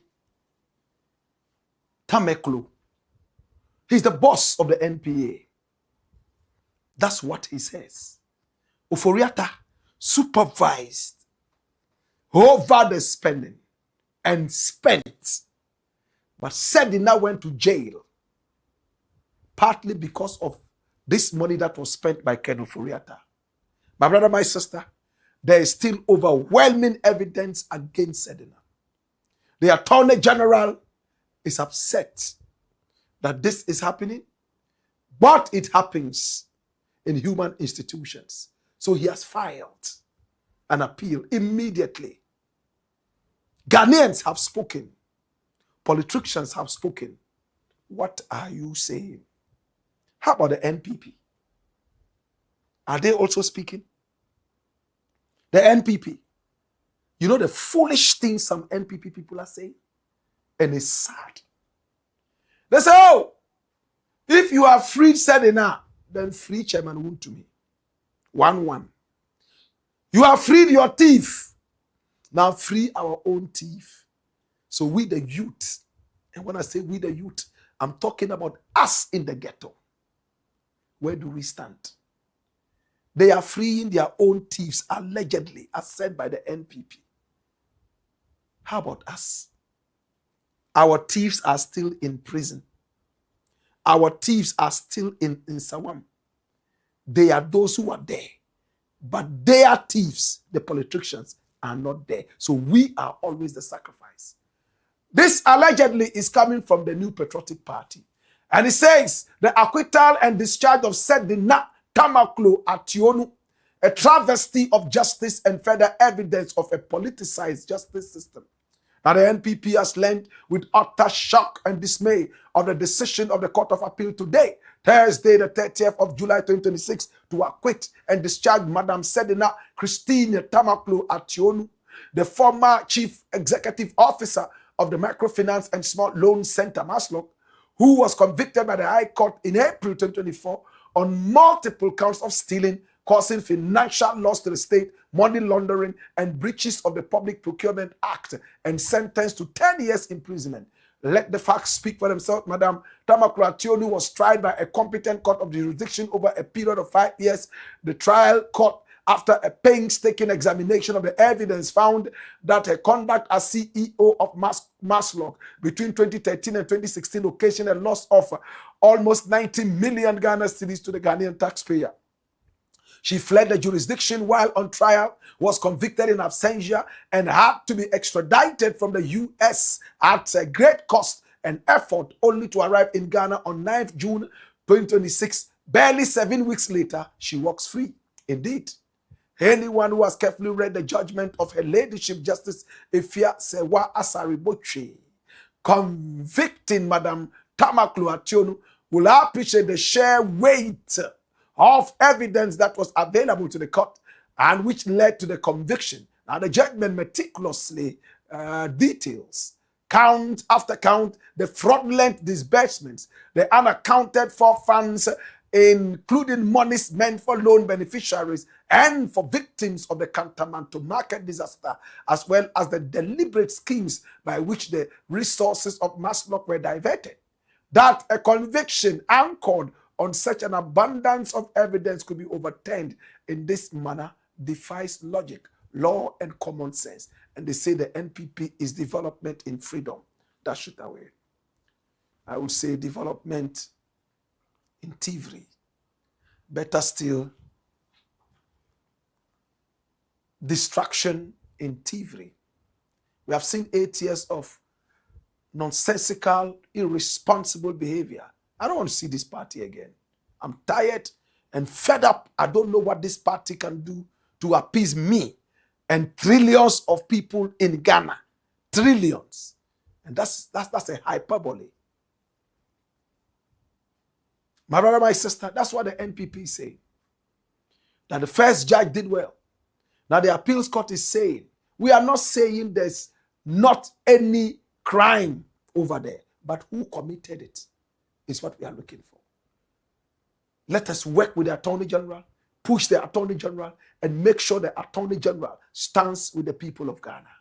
My brother, my sister, SEDINA Tamakloe Acquittal, as said by the Attorney General in his appeal, would have a stay of execution by the courts so that she will continue to be there while this appeal is heard any which way.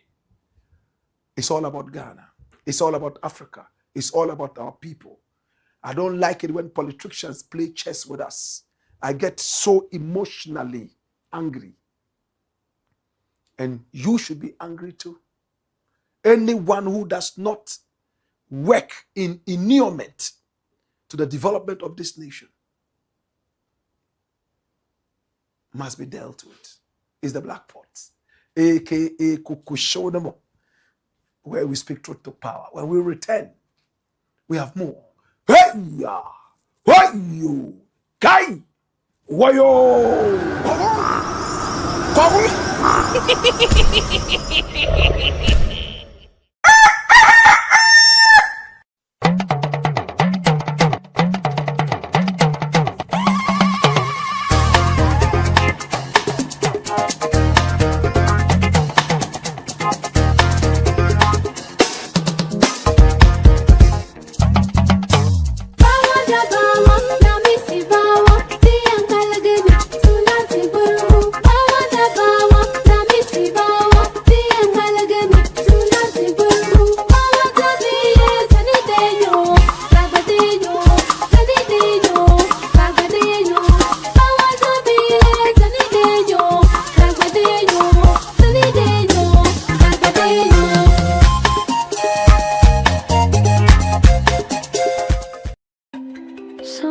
Sometimes you just need a moment for yourself.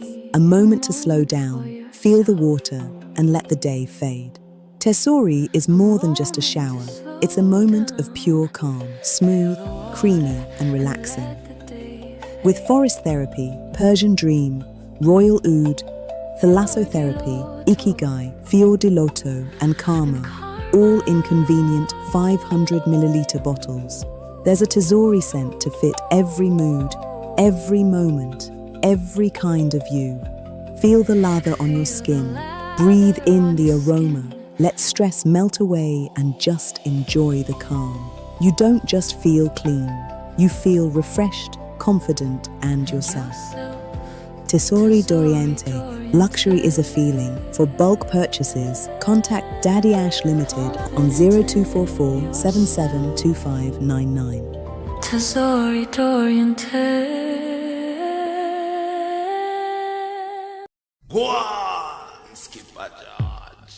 Blackpot. It's the Blackpot, aka Kukushodamo, where we speak truth to power. I want to say thank you so much for joining us.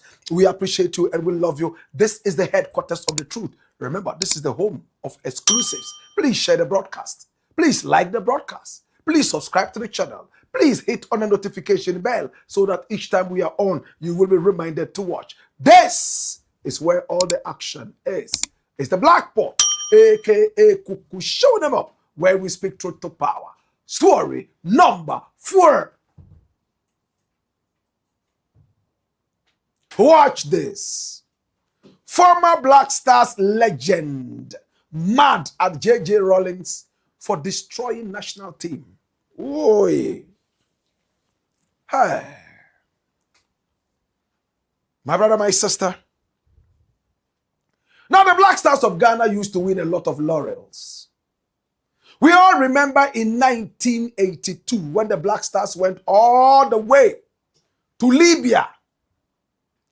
We remember when we watched black and white TV and the Black Stars came on the field in Libya. That was the final game. Gaddafi was the sitting leader and he sat down there, watched as the Black Stars beat their Libyan counterparts on penalty shootouts, 7-6 in favor of Ghana. And Ghana lifted the trophy. My brother, my sister, after the deadlock, Gaddafi actually wanted to buy the game. He had so much oil money and our boys were quite hungry. So we were told that Gaddafi said he wanted his country to win it for the first time. In fact, so that he would be so excited and accomplished as a leader. And there was money sitting on the table. The coaches said no. The players said no. They needed to bring the trophy to Ghana. And they did. This was the trophy. They were going up on the plane. My brother, my sister. And they went. They came to Ghana. Whilst they were playing, they were promised that the government at the time, headed by Jerry John Rawlings, who had just taken power and relinquished it after the 1979 coup, came back and took it again in December 1981 from Dr. Hilary Mann, and 2 years in power, barely 2 years in power actually, the Black Stars won the African Cup of Nations. And this was Rawlings in the days. When they arrived, they had to go and greet the head of state at the time, because there was a promise that so much was going to be given to the players. Oh my God. And when they arrived, my brother, my sister, something happened. This was Rawlings. He became the leader of the nation at a very young age. Now there's a gentleman called Zico. In football, he was also called Opoku Nti. This is the guy. He used to play for the Porcupine Warriors.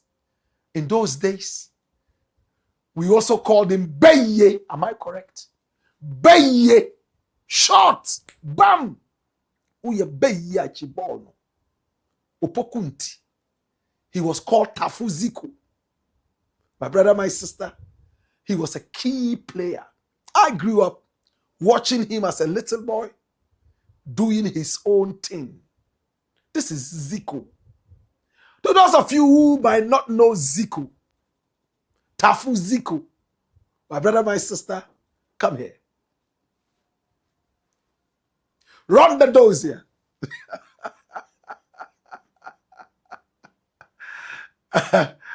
His name is Zico Opokunti. My brother, my sister, that's him, Samuel Opokunti. He was born on January the 23rd, 1961 in Kumasi, Ghana.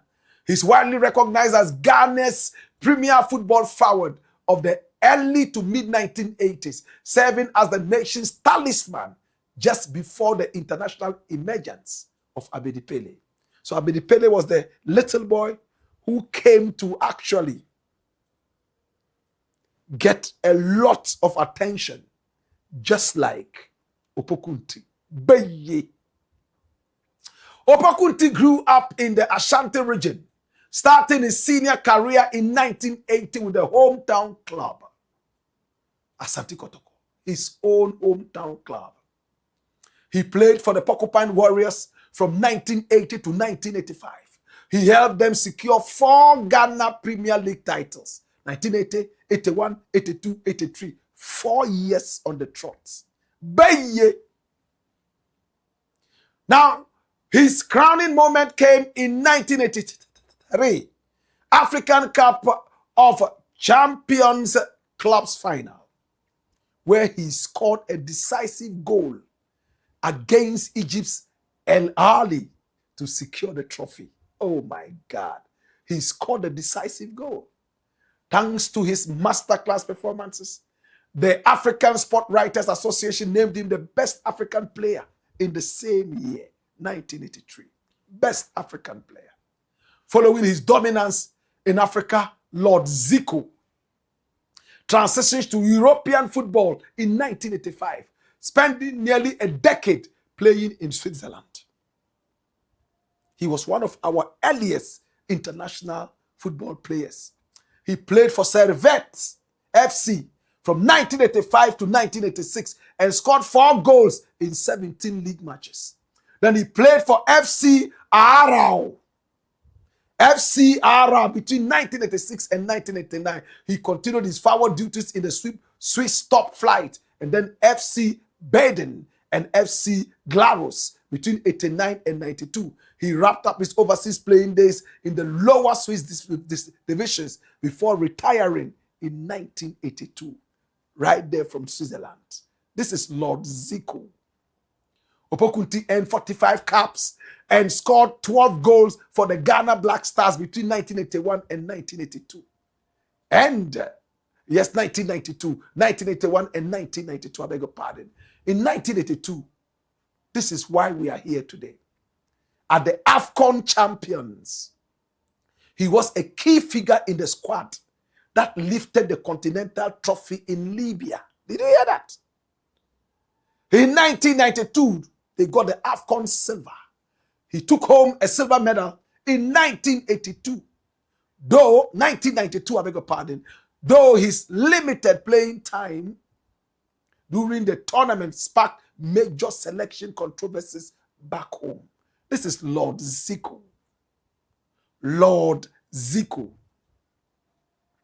Now, after hanging up his boots, Opokunti transitioned into football administration. He returned to Asante Kotoko, yes, Asante Kotoko, serving as the club's CEO and general manager. He also actively serves as the GFA GFA as the chairman of the Division 1 League Super Cup Committee. This is Opokunti. There was also another one called Opokwefriye. They both played for Asante Kotoko. One of them was called Beye. Beye. One of them. They were both Opokus. One was A free year, and the other one in T. It's escaped me a bit. MC had find out which one of them was called Beye. Beye! Short! Bang! That he will shout, Beye! We will walk around the show. My brother, my sister, he narrated a sad story. And he talked about what happened in Libya. I need us to listen. And we'll close the show on a very solid note. Watch this.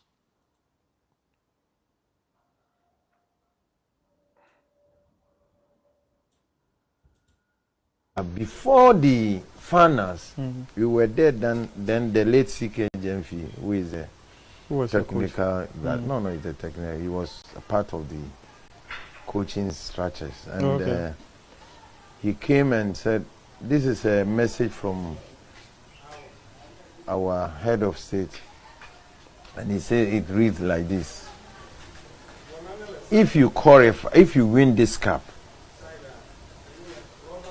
we're going to make sure, or we're going to honor you, and this honor will benefit you and your children. So every step, whether eating, whether going after the lunch or supper, you read this message to us." There came a DD, not knowing that even in Ghana, it was a rumor that Gaddafi wanted us to sell the mic to him. We didn't know. So, lo and behold, I say God was on our side. We won the cup. And that was the first time we stayed there for about 3 or 4 days and waiting for presidential jet to come and pick us. So maybe the benefit we had was being the presidential jet. They took us from Libya, Tripoli. We came in the presidential jet. We were happy. Then, when we reached Tamale, they make a refuel. Then, when we reached Tema, we saw 2 jet planes, one on the left, one on the right. Then something happened. We were all crying in the plane. What happened is, you know, these jet planes, they are very, it's not big like the presidential jet. But whatever the jet plane will do, the president jet will also do the same thing. Imagine, you'll be going like this, going down, going down, going down, all of us like this. Then they will go up again, and we'll be going like this. Everyone was crying in the plane. We haven't seen it before. You were scared? We were scared. You thought you were going to die. Then at times it will go like this. And we were all like, man. Who was the pilot? It's a military man. And they were scaring you people. They were scaring us. Even those outside waiting for us to land, they were all shouting. We haven't seen this before. So, 15 to 20 minutes, we were going like this until we landed. If you like, go and look at the picture. When we were coming from the plane, no one was laughing. We were all scared to death. You couldn't laugh because your heart was gone. It's gone. It's like, hey, what is this? So, all of a sudden, now, some of the 78 squad, there was also a promise there during the champion time, when they also won 78. They promised houses and so. It never happened. So they were saying that no, we must ask for even cars, because they have seized so many cars at the port. Okay. And the coaches, CK fee or some do they say, oh, Mukramo, Kwalemo, hard you on the cast or on a bell who Kojika honor. We talk, so they took us from the airport to Kondabalas. That's the first time we met at Katapori. And he came to us and said, we were sitting down. I come so dang. We were in the plane since morning because it was a chartered plane. There wasn't any food. So then he said, the old man, they called Papa J old man, is sleeping, so he will come soon. We were there 30 minutes. When he came, he greeted us. We talk. He was talking. No one was talking. We talk through politics and so and so and so and so. What we blacks can do if you are given the same opportunity like the ones, we are better and so and so and so and so. We were sitting there. I don't know. One and one country say, football. This is how we are. So he talked. Then after the speech, he said, Ghana has nothing to offer you except we salute you. I tell you, it pierces our hearts. If Ghana is suffering, I don't know. Maybe some players curse Ghana, I don't know. That one I can't tell. But this thing, so many players decided not even to play for the nation anymore. Because the sacrifice was too much. You went and won the trophy and came. The only thing he said Ghana can offer you is salute. Salute you. Che.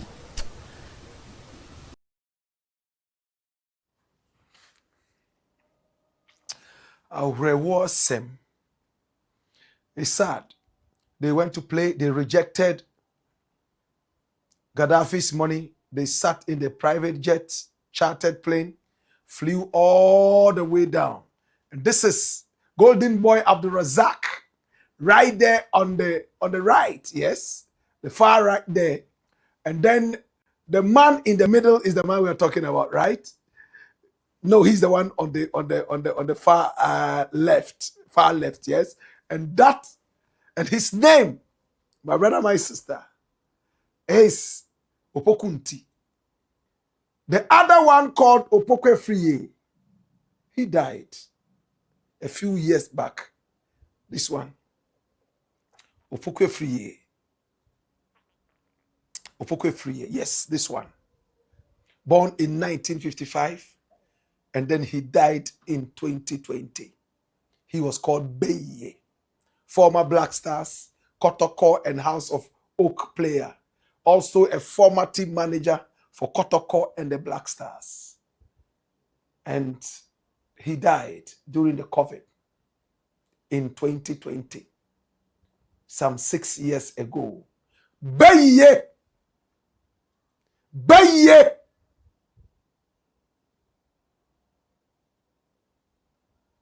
Beye. We see Beye. Dash. My brother, why we decided to do this story is very simple. They were promised that if you do this, we are going to honor you. All the hunger, when they came, lengthy speeches by the then head of state. And then afterwards he said, if you guys are thinking that we're going to give you some material things, no, you are not going to get anything. All we can give you is a military salute. And he was a soldier. So he saluted, bah! And stamped one foot on the ground, bah! Like they do. About 10! Hey! Okay! Sergeant Menda said, okay, everybody, out! Hey! Left, right, left, right, left, right. You know how soldiers do. My father wanted to be a soldier. So he started training in the house. Later he said, thank God he didn't become one. He would have picked a gun to stage a coup, to remove Rawlings. He wasn't a big fan of Rawlings, you know. My brother, my sister, my grandfather, Inspector Audu Kankani, was a policeman. So marching in the house, hey, those days they used to wear that kind of Gold Coast hat, not that kind of hat. We decided to choose this story for a very important lesson. They were promised. When they returned, the head of state at the time said there was nothing to give to them but a salute. As a patriot, this should be enough. The head of state is not Ghana. He's also working like you for Ghana. Yes, we've put all the resources in his hands to be able to push the country forward. The country was experiencing a lot of crisis at the time. The cap even coming home alone is an honor. To give you another salute on top should be another honor. But I do understand when people are offended and they say, oh, they should have had some material things. For them, that's what is honor. In Ghana, when you win an award and it doesn't come with a material thing, that is no award. True? But we have to grow beyond that. That an honor should always be a material thing, a house, a car, a plane. They flew you all the way from Libya. You came home with a car. Your name has been enshrined there forever. They gave you a salute on top. The only thing you might be able to say is that they lied to us that they would honor us. And they didn't say exactly what the honor was going to be. But they shocked us by just giving us a salute. My brother, in some countries, to stand and salute somebody is worth more than a house. It's worth more than a car. But when you live in a materialistic country like Ghana, everything has to be materialistic. It has to be a car. It has to be a house. So you see people competing, and they are not competing for honors. They are not competing for merit. They are competing for a house, competing for a car, not the key product. Today we remember you. 1982. You did us so much honor. Today, some people out of their way might even look for you and say, you know what? You are my superstar. This is what I have for you. Some people could do that. But what do you think? In my opinion, if I was part of that team and I was only given a salute, I will never say I will not play for the Black Stars anymore because I wasn't given a house that was promised. Because the president is not the country. We are not working for the president. We are working for the country. The country is still here. It's protecting us. It's giving us shelter. It's giving us food.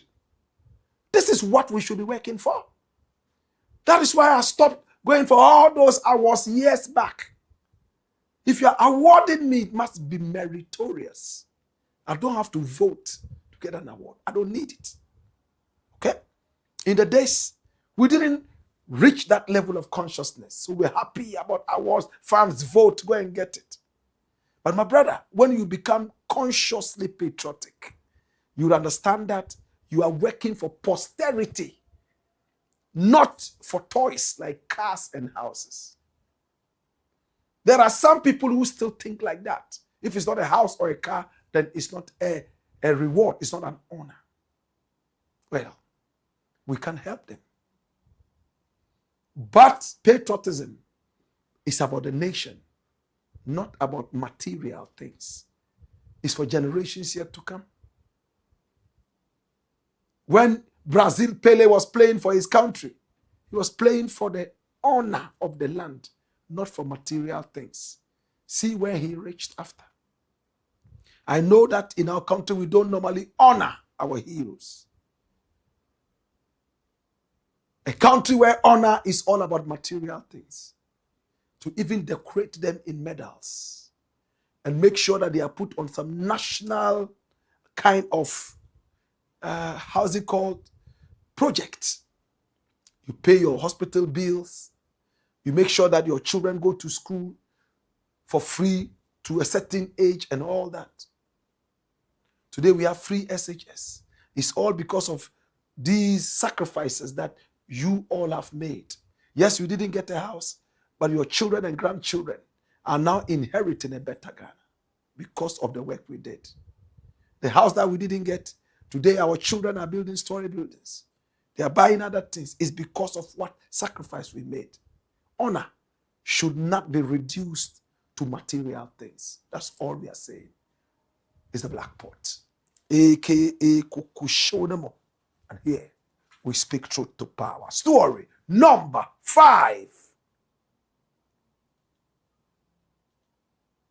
Watch this. NPP is finished. Will never come into power again. Reverend OWUSU BEMPAH. I like Reverend OWUSU BEMPAH. He's a very powerful man of God. In fact, he's made utterances, prophetic utterances that came to pass. He's one of the people look up to when it comes to Ghanaian politics and beyond. He was a very good friend of the NPP under Nana Addo Dankwa Akufo-Addo. But later on, they embarrassed and disgraced him and he cut ties with the party. He was the one who said Mahama will never be president because there was blood on his hands. He had killed somebody everybody inferred to be his mentor, J.E.A. Mills. My brother, my sister, later, he was one of those who prayed for Mahama and prophesied again that he would be president because God had reconsidered him. And he actually became president. He's now a very good friend of the NDC. And he is a man of God who sits in his corner full of respect and doesn't run after political parties to do for him what he can do for himself. This is Reverend OWUSU BEMPAH. I went to school with him at TIA Secondary School, which I always say, and he keeps telling me, Blakk, yeah, Kawai, Mubia who said, Misubako school will be that. Yes. Said, mini Blakk Rasta, a classmate, I just said, Miso, Mako school. We went to TIA Secondary School, Kumasi. He was called Libya in the days. He used to play football for the school and run for the school. One thing that you will never be able to take away from him, he was the SU president at the time, if I am not mistaken. He was all about church, sports, church. Today I see him and it doesn't look like he can run anymore, but he was a top flight runner. I saw a tape that captured Reverend OWUSU BEMPAH prophesying that if the NPP is looking at coming into power in 2028, they should forget it. Which seat are they going to sit on? Watch this. The NPP for Twaba. Choose constituency executives. So many. On behalf parties or constituencies.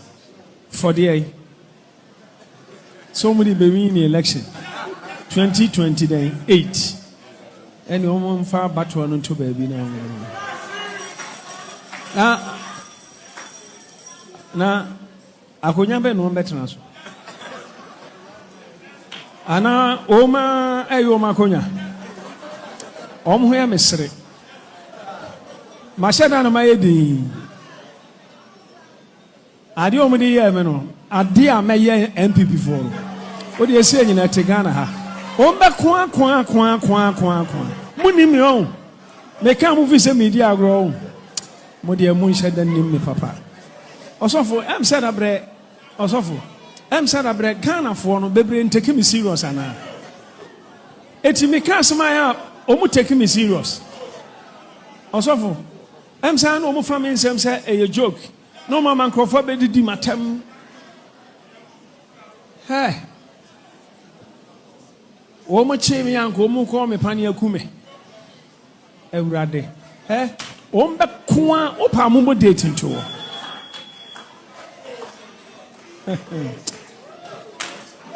senko mo kokumi na me se osun Shǒcked mu no mo ka sa agro na medi o da sie nyina te Ghana ha osofo sa NPP for no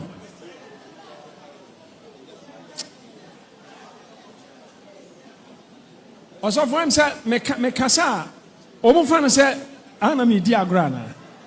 Osofo me nam ho kwa wo.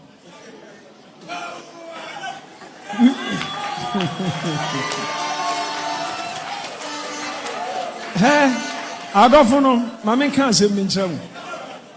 Enye se bia me kasa te se obi a on kan de a aso otu no ho. Dabi. Na me shame dem. Munim sa me ntam piepie. Me shame dem. Na munim de me ya na me dem ho. Em se mo no em se mo kra mo church members mo share that nim.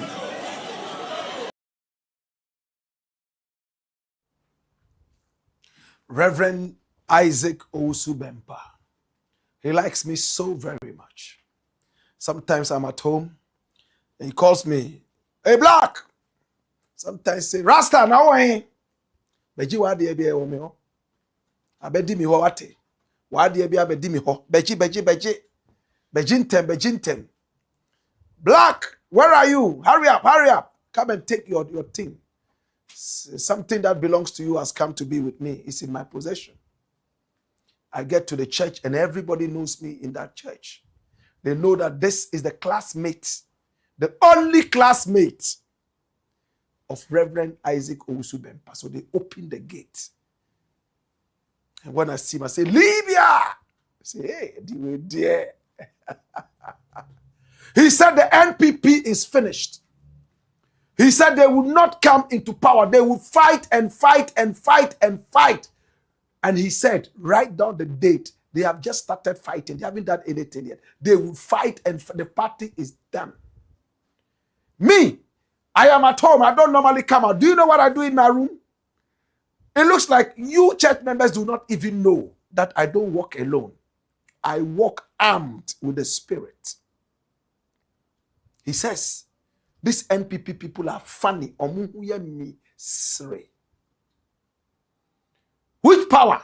2028?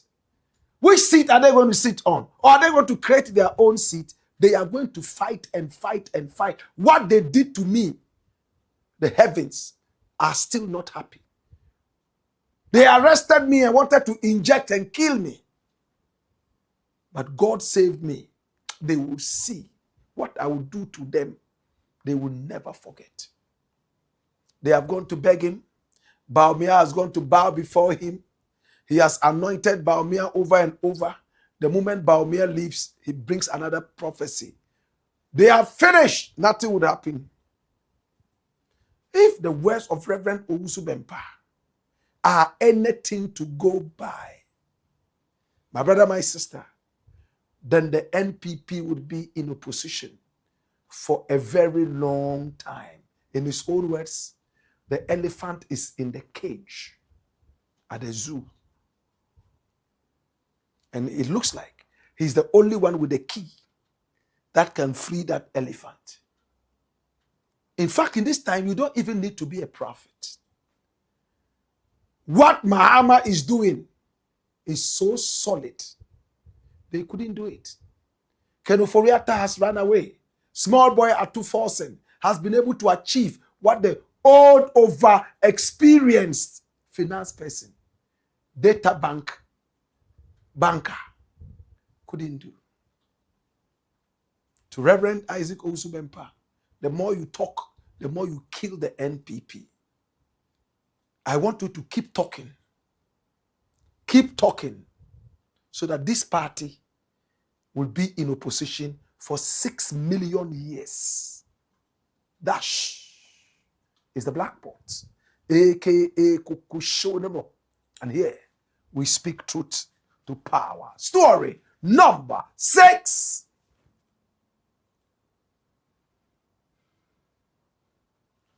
Watch this. Watch how MAHAMA rescued popular CNN journalists from security in Kenya. Now there is a CNN journalist who recently had an interview with Sam George and it was heated. Kenyans rose against him. It had to do with homosexuality and all that. I like him. He speaks well. and he goes into very, very dangerous areas to report for CNN. And this guy is very, very brilliant. His name is Larry Madowo. He's Kenyan. Larry Madowo. And he works for the CNN. Cable News Network. He's Kenyan. To those who don't know him, come here. Run the dossier and watch this. This is Larry Madowo. He's a prominent Kenyan journalist and global broadcaster who currently serves as an international correspondent for CNN, based in Nairobi. He's also the host of CNN's long-running series, African Voices Changemakers, which profiles outstanding individuals across the continent. He was born on the 14th of July in 1987 in Siaya County, Kenya. He and his sister were orphaned at a young age after losing their father in 1994 and mother in 2001. He attended St. Gabriel Seminary in Kisumu for high school, where he initially trained with the intention of becoming a Catholic priest. He earned a Bachelor of Arts in Communication from Daystar University in Kenya. He later relocated to the United States as a Knight Bagehot Fellow and graduated with a master's degree in business and economics journalism from Columbia University in New York. This is Larry Madowo. Madowo started his broadcasting career at the age 20 as a trainee reporter at KTN. He later moved to NTV Kenya, where he became a household name, hosting the widely popular entertainment and current affairs show The Trend. He spent time in Johannesburg, working as a business anchor for CNBC Africa, hosting flagship market programs like Power Lunch and Closing Bell. He joined the British Broadcasting Corporation as the BBC Africa business editor, launching 6 new business television shows in multiple languages. He was later promoted to BBC North America correspondent based in Washington, D.C., where he anchored BBC World. What a man. This is Larry Madowo. Now, Madowo joined CNN to return to Nairobi and cover major global stories from an African perspective. His assignments have included covering the G20 summit, the Tigray conflict in Ethiopia, and the 2022 Qatar World Cup. Now named a young global leader by the World Economic Forum in 2020, Larry Madowo has been honored, thrice recognized by the New African magazine as one of the 100 most influential Africans. New African magazine. You all remember Balfour's New African magazine. Thrice one of the 100 most influential Africans. Flip. And there's something interesting about him. He has a social media following of over 5 million. Yes. Yes, that's what is there. 5 million dash. He's a digital pioneer. Okay. So this is the heavyweight of a journalist that we have. And when he speaks well. He knows exactly what he's talking about. I truly like him. Now he put up a post about President Mahama. What did he say? My brother, my sister, look at what he put up. He said, security tried to stop me from interviewing Ghana's President John Mahama, but he recognized me and agreed to chat. This is what we call a doorstep in the business. Sometimes they ignore you. Sometimes they greet you by name. This is Mahama. He was in Kenya at the Kenya and France Relations Summit, what we call the Africa Forward Summit. And look at what happened. Watch this. Mr. President, one question for CNN, sir. Larry, how are you? I'm very well, Mr. President. Okay, I can walk with you as we talk. Has this been valuable, sir? Yeah, very. I just came out of a session on African multilateral financial institutions and how to leverage cheaper capital for Africa's development. I think we've talked enough. It's time to move on it. And I believe that the discussions we've had would advance that objective even further. Is the rest of the world listening? Because all of you African leaders have been saying this for a long time. Yes, we have. So it's time to put action to it. Mr. President, one question for CNN, sir. Larry, how are you? I'm very well, Mr. President. Okay, I can walk with you as we talk. Has this been valuable, sir? Yeah, very. I just came out of a session on African multilateral. So security was trying to stop him. No, don't go. But the president turned around and saw him and recognized, oh, Larry. And then he beckoned him to come over. And they did a quick doorstep interview. My brother, my sister, and Larry has not forgotten this. This is our president. His name is John Dramani Mahama. He can recognize anybody like an eagle, no matter how high he's flying. And he will give you that honor.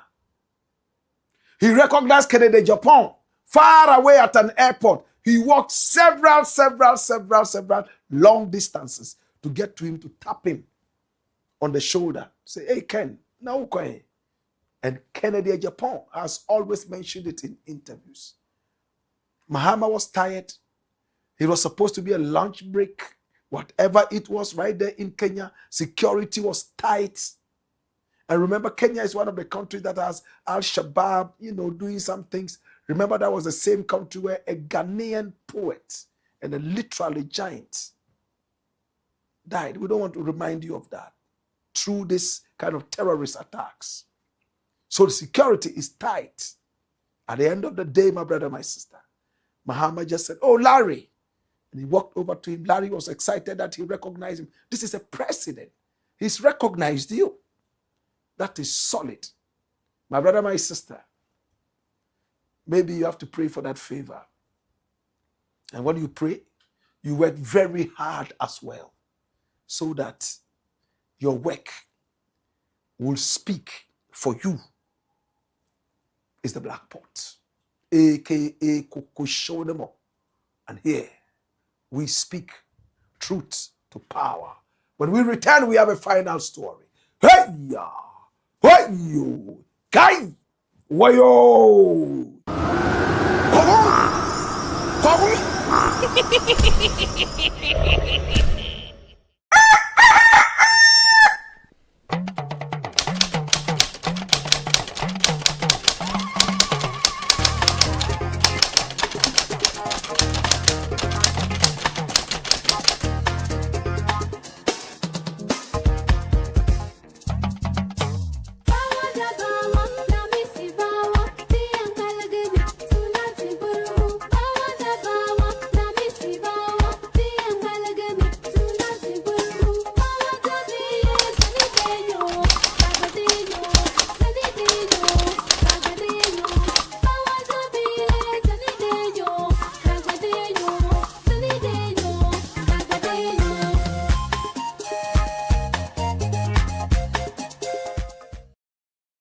Back and stay safe. The National Petroleum Authority is cautioning the public to desist from scooping or fetching fuel from overturned fuel tankers at accident scenes. Do not get closer to the scene in an attempt to take videos or pictures. Inhaling the petroleum product is detrimental to your health. Worst of all, petroleum products are volatile and highly flammable, and a small spark can trigger a catastrophic explosion, causing deaths and loss of property. Call the Ghana Fire Service or Ghana Police personnel to handle the scene, or reach the National Petroleum Authority's contact center on 0302 550 380. Your life is worth more than a gallon of fuel. This Save a Life campaign is from the National Petroleum Authority.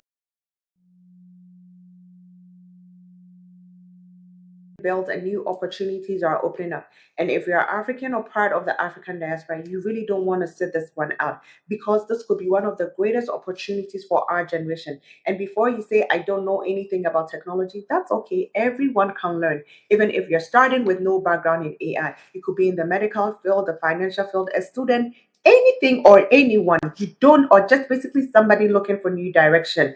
That's why we here at Patriot Solutions, a USA-based company, is offering a 12-week artificial intelligence governance professional course, all online. You will learn about AI governance, AI risk. You will learn about prompt engineering, AI agents, RAG, and then responsible AI. The classes start.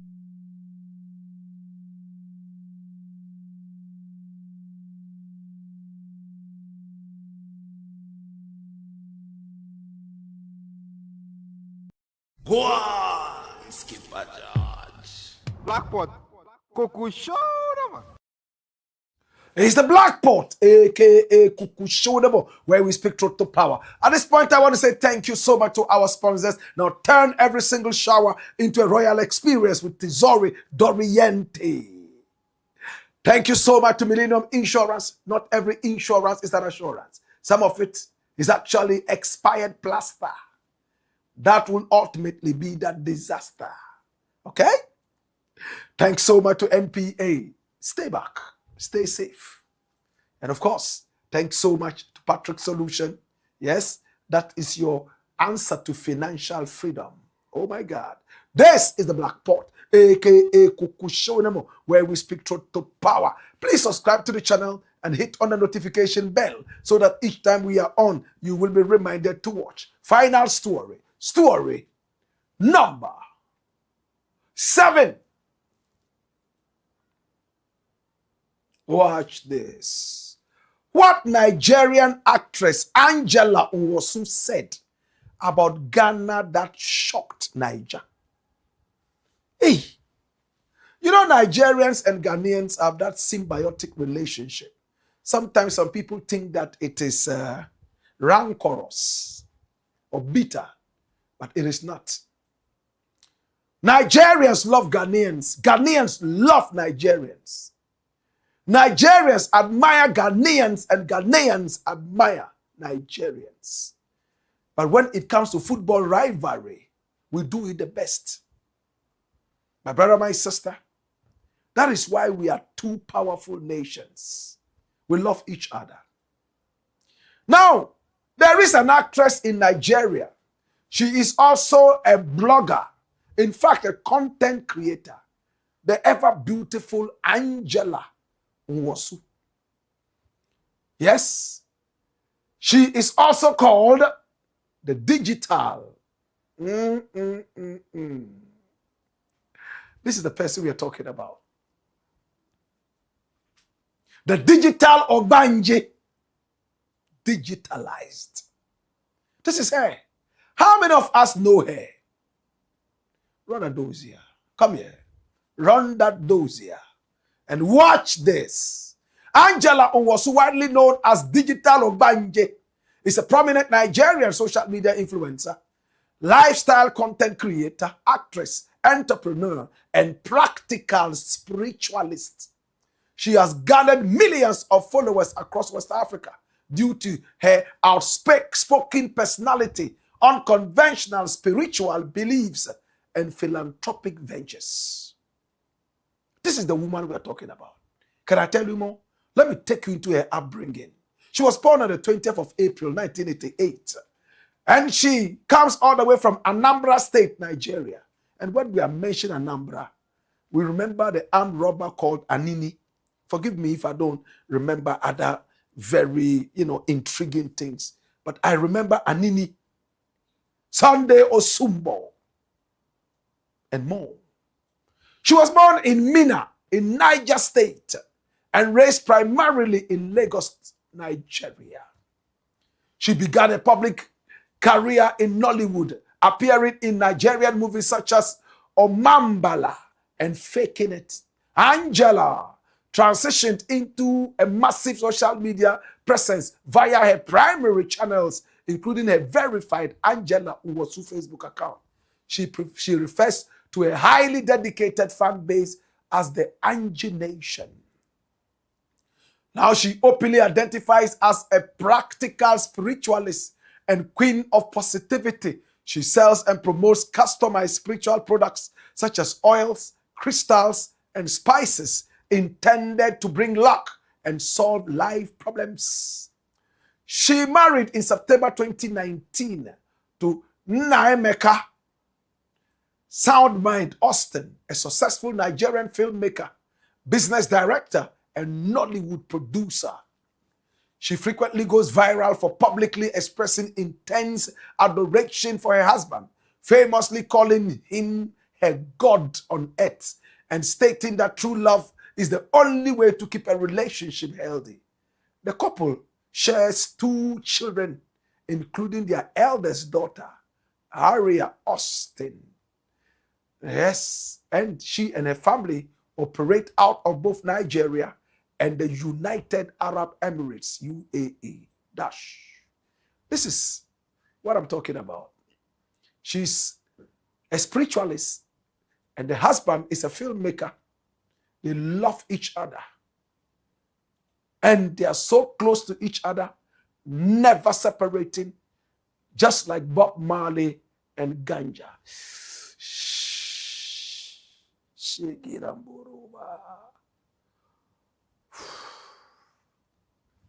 This is Angie. Her fans are called Angie Nation. Hey, she came to Ghana and she went all the way to Moving Peak. She stayed there. Hey, and was there for some time with her husband. And something interesting happened. She told her story, and it is so shocking to Nigerians. Hey, what did she say? Watch this.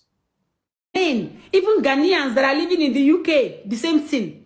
My Ghanaian customers that are living in Australia, that are living in Ghana, that are living in America.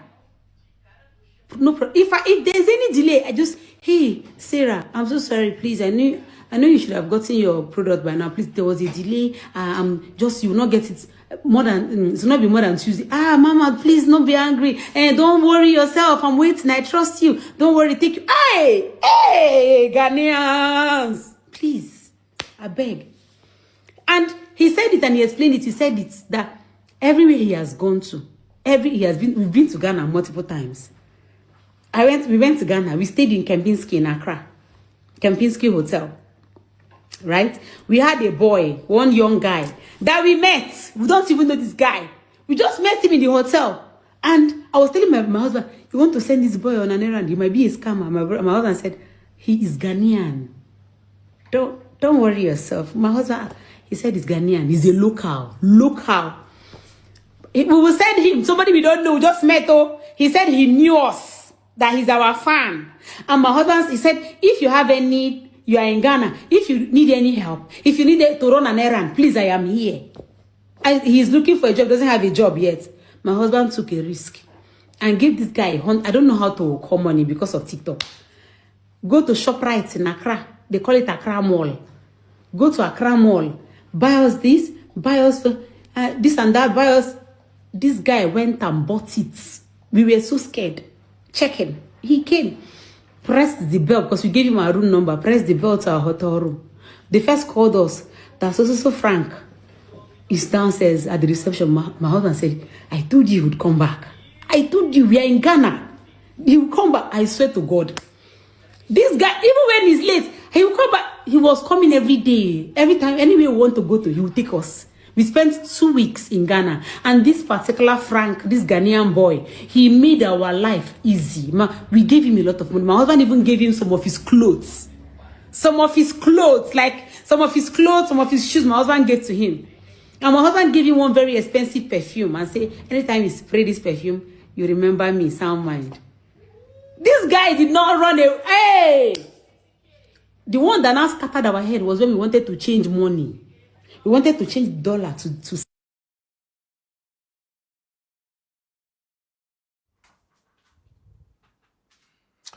We wanted to change dollar to CD. And we gave it to the boy, Frank. The boy don't take the money out. and bring back everything. The exchange rate that was quoted online, he went and got more money and brought everything to us. This is the digital Ogbanje. This is Angela Nwosu. The hotel she went to, she said, is Kempinski. It's not Moving Pig, though they are quite close. It's Kempinski. And over there, the Ghana boy approached them and wanted to serve them. The husband took the risk to send him all the way to the Accra Mall to go there and buy some groceries and run errands. But she said, how about if he runs away with the money? And the husband said something that every Ghanaian must put in their heads. The husband said, this is a Ghanaian. This don't be Naija. This na Ghana. Na Ghana. Omo. Omo na Ghana. Chai. And true to his words, the boy lived up to expectation. Of course, we have some bad Ghanaians there. Don't fool yourself. They are there. Here we have a saying.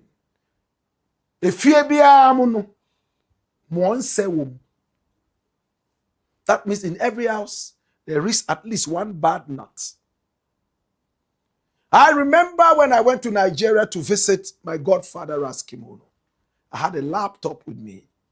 And when I was going to bed, he took the laptop from me and took it to his room. He told me, oh, here in Naija, anything go fit happen. My own laptop in my room. So what do you mean? I mean, you mean people any which way. Nigeria is a very populous nation. Because of dirty, corrupt politicians, they put the people under pressure. Ghana has corrupt politicians too. But it's a smaller country, relatively. And in Ghana, a lot of things have worked out that haven't worked in Nigeria, like freedom of speech and some other such things. If we continue to hear such stories, my brother, it should tell us that there are people who are watching whatever we do. I have met Nigerians who have been a blessing to me. One of them is a musician in France right now. Yes, now he calls himself Jahai. But he used to be called Sean Moore. So kind to me. From when he was in Ghana till he left. Never showed me any bad signs. I have never met a single Nigerian who has dribbled me. Never. In Nigeria, in the days when we used to hang our phones around our necks like that, I was walking like that, and people were just saying, Dada, Dada, Dada. I thought they were saying Dada, Dada. Like we say in Ghana, Dada, Dada. Like you meet a Rasta, you say Dada. Yeah, man, like father. Either you say father or Dada. Later I heard that Dada is like something, or Banji or something. But my brother, everybody and their experience. It is to tell you that no matter how bad we think we are, there are still some good ones that we need to applaud. I know Frank is watching this show. Make sure that I get to see you so I can shake your hand and bring you on the show here, at least for lifting high the flag of Ghana. Of course, when you read the comments after she posted this video, hey, a lot of Nigerians, hey, there's a Nigerian blogger in Ghana here that I like. He's a comedian. His name has escaped me, and he keeps talking about Ghana. He gets out at midnight on the street of Ghana. He says, look at Ghana. Nobody's on the street. You see, I can walk at this time and nothing happens. No kidnapping, nothing. He like, here be Naija. Naija, then he will make a joke out of it and all that. It is for iron to sharpen iron so we can get better together. There are some things you can't try in Nigeria. There are some things you do in Ghana. Don't try that in Nigeria. As they say in wrestling, Don't try this at home. My brother, my sister, thanks so much to Angela Nwosu for showcasing and focusing the beautiful lights on this one thing. And that's one thing I've realized about Jehovah's Witnesses, and I keep saying that. One Jehovah's Witness went to serve a friend of mine, a mechanic. So this mechanic, Jehovah's Witness, when they took the car, and the man asked him how much he was going to charge, he said, I honestly don't know. I have to fix the car before. But you need to take advance. He said, no, let me deal with the car. He went and fixed the car, brought the car and gave to the man and said, you know what? This is the car. Are you done? He said, yes, I am done. How much is it? He said, no, you ride the car first. If you are satisfied, then you will pay me. He said, no, let me pay you. He said, no. He rode the car, and this friend of mine is Nigerian. Femi Akomolafe, that's his name. You know what we speak, we bring out the names, the facts. He rode the car around. He was so satisfied. He called the Jehovah's Witness guy and said, oh, the car is smooth, it's beautiful. How much is it? He said, no. Ride it for 2 more days, at least 3 days on the road. If it develops any fault, then he let me know. He said he couldn't believe this guy. And he asked him, which party do you belong to? He said, I don't belong to any party. So where from these morals? He said, I am one of Jehovah's Witnesses. That's what he told my friend. And my friend Femi is non-religious. He doesn't believe in so many different things about religion. No, he just believes that when you die, you know, that's it. Your body will be, he wants his body to be donated to a laboratory that would use his body for experiments. He's a writer in Ghana. My brother, my sister, this Jehovah's Witness raise high the flag of the witnesses. How many more people would do this to honor posterity and to bring a good name to their domain? Think about it. It's not about you. Look, one guy called Frank has touched 2 people. They have spread the word. Millions have heard this message about Ghana. How many tourists will come to Ghana and call just anybody on the street and give a job to, because these 2 guys have endorsed Ghana and honesty? But that is when bad people would also take their advantage. Intermingle. The wolves would intermingle with the sheep and do terrible things. Still, when you come to Ghana, be careful. Yes, we are honest people. We are a wonderful people, but we have bad ones as well. To Angela Nwosu and the husband, we love you. We appreciate you. And hopefully one of these days, our paths should cross. Is the Black Pot, AKYEA Kukushodemo. I can't close without linking this to our politics. All the politicians, when you behave badly, this is how it affects us. And when you behave well, it rubs on all of us like the way the behavior of Frank has rubbed on all of us in integrity and honesty. I wish this was about a politician so that it could be said all over Ghana, all over Nigeria, all over the world, that a Ghanaian politician lived beyond integrity. That would have been heavier. But kudos to Frank. The little bad things we do in politics would affect millions that we might not even know. So the best way out, serve in integrity, serve in honesty, above all in patriotism, is the Black Pot, AKYEA Kukushodemo. And here we speak truth to power. We are done. Time now to go. Our numbers are scrolling on the screen. Pick up the numbers and do business with us. Maybe you have a story you want us to follow up on. We are more than just excited to do that. In the interim, let's see your comments, and we are done for the day. Send them via YouTube. They could also come via Facebook. Walasike says, hide Rasta. Jeff Morgan says, Kukushodemo. Panel GH says, the man is so traumatized. Attach the kleptodom lawyer.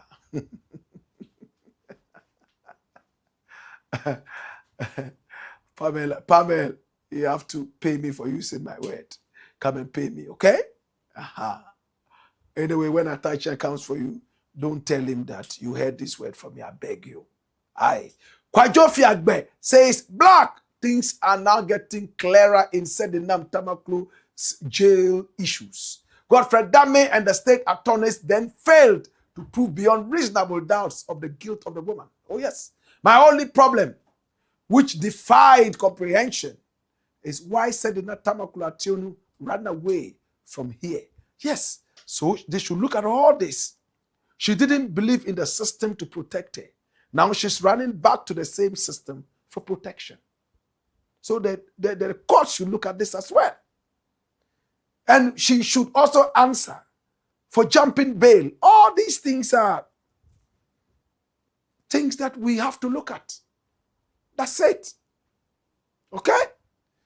More comments coming in. Akada Zura says, I don't think Atacha is a lawyer because he's a national security. Because who is national security? Even the president can go to jail when he or she steals from the nation. You are right. Guy Jesus Boss says, good evening, bro.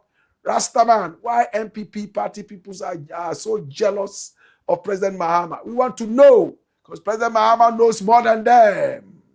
Yes, maybe that is why they are jealous of him. But still, we love him to be in the office until Ghana becomes better. Okay, so we should be here to be doing the big push. Abby? All right, we hear you. More comments coming in from YouTube and also from Facebook. Yush GH says, Blakk, you seem not to be patriotic as you claimed. A BOAHENE issue is still in court. The Attorney General you always praise has let go of SEDINA Tamakloe after she stole our money and ran to the US. I'm sure that's what you wanted to say. Her case is very apparent that you must hit on. Oh, my bro. I'm sure you wrote this before you listened to what we looked at yesterday. Were you? Oh, bros. Yosh, did you watch us yesterday? Yesterday, I couldn't even talk because of this issue, and we brought it up. Please make sure you watch before you write some of these things, with all respect, okay? F4 Suto says, ha, ha, ha, ha. Bad Jad is laughing. Maul Agrobi is throwing fire. And Abdul Mujib Dawat says, very wicked man in his era as finance minister. I know who you are talking about. Ebenezer Ando says, good job, bro. Vincent Kingsford Beidou says, big up my big brother Blakk Rasta and the entire Black Empire family. Please, big bro, one of these days, I will contact you to do a follow-up on a very serious case for me, watching you live from Germany. Your wish is my command. Opokua A. Kings is smiling. And then Abdul Mujib Dawat says, Yosh GH is the Attorney General of the judge. Have you found time to read the judgment? He didn't look at, in fact, today's, thing. I'm sure he will return tomorrow and then he would apologize to all of us. But it's okay, it's good. More comments coming in via YouTube and also via Facebook. Yes, this is the Black Pot, aka Kukushodemo, where we speak truth to power. On Tim Baron says, I started following Honorable Blakk Rasta since 2001. You can't tell us Blakk Rasta is compromised. Oh, is somebody saying that? Wow, that's 25 years ago. Thank you on Tim Baron. We love you. Those who have been part of the journey, they know what it is. Those who have not been, they will soon get to know. Okay? All right. Frankie says, Blakk, seriously, this will affect the trajectory in fighting corruption. Me, for one, I will lose confidence in the NDC government. What Fasian says, stop fighting yourself. By their fruits, you will know them. You are a bona fide NPP, so you are entitled to whatever you want to say. Okay. Then on Tame Baron says, Honorable Captain Smart, Honorable Blakk Rasta, and Honorable Kevin Taylor are the only wise journalists. Oh, Paulado Mochri is also a wise guy. Paulado Mochri, you know him, right? Yeah. Okay. On Tame Baron says, SEDINA Tamakloe with her wisdom appealed. Frankie says there should be no partiality in fighting corruption. I agree with you. Rudolph Basigiyem says, does Felix think OB is a fool to answer such questions? Well, he pushed him to answer those questions, and he hit the nail on the head. Yes, he did it. Until Baron says there's no partiality in fighting corruption. Rudolph Basigiyem says at the end, may Ghana win and not the NPP or the NDC. George Norte says, why are people not blaming or criticizing Godfrey Dami for the poor job done during prosecution? And then until Baron says, answer, I swear NPP just victimized Sedina Tamakloe. Afi Herman says, Frankie, you can lose confidence because you refuse to read. In the absence of that, who cares if you lose confidence? You perish for lack of knowledge about, okay, I understand what you're saying. Rokoto, says, Kai, free mind is over-emotional and in most cases seems to be wise in his own eyes per his opinion, forgetting that you cannot be making emotionally charged opinions without reference to reality. Well, I like that. I like what you said. You cannot be making emotionally charged opinions without reference to reality. Until Baron says, who cares if an illiterate loses confidence? And then Until Baron says, common sense is not common in Ghana. Official says, you see, so it's not NDC doing. Until Baron says, reasons why Ghanaians have a high IQ to vote the MPP out. Until Baron says, my brother, forget MPP. Godfrey Dami just victimized her.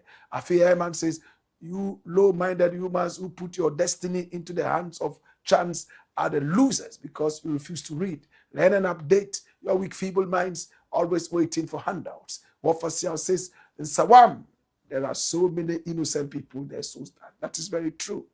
Manson Kotopre says, Attorney General's upset will not go anywhere. Okay, we'll see. Last one, and we are done for today. Mark Romeo OFORI is laughing. Ras Okokofi Sumu says, come here, watch this. Tom Poe says, I hope.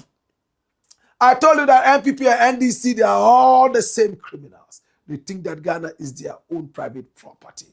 Ofoye said, you typed two different names. How can they be the same? I like that. NDC, MPP. They are two different names. Any which way. And then Ofoye says, Topo says, Ofoye I mean they are twins, my brother. Okay, as of what Chetni Ayika Kalo says, she was jailed politically to score points. Ghanaians saw cases being forced upon persons. The law courts are there to explain the law. I don't think so. I don't think she was jailed politically. There could be some political reason, but well, the Attorney General is in court, so we'll see. Ofoye says, despite our frustration and disappointment, NPP is never and can never be the option. Yes, that is true. Any which way, my name is Blakk Rasta, and I want to say thank you so much. We appreciate you and we love you. It's been a beautiful session, and we'll catch you again on Monday. Have a happy weekend. My name is Blakk Rasta, and on behalf of the team here, we say we love you. Hey-ya! Hey-yo! Wayo!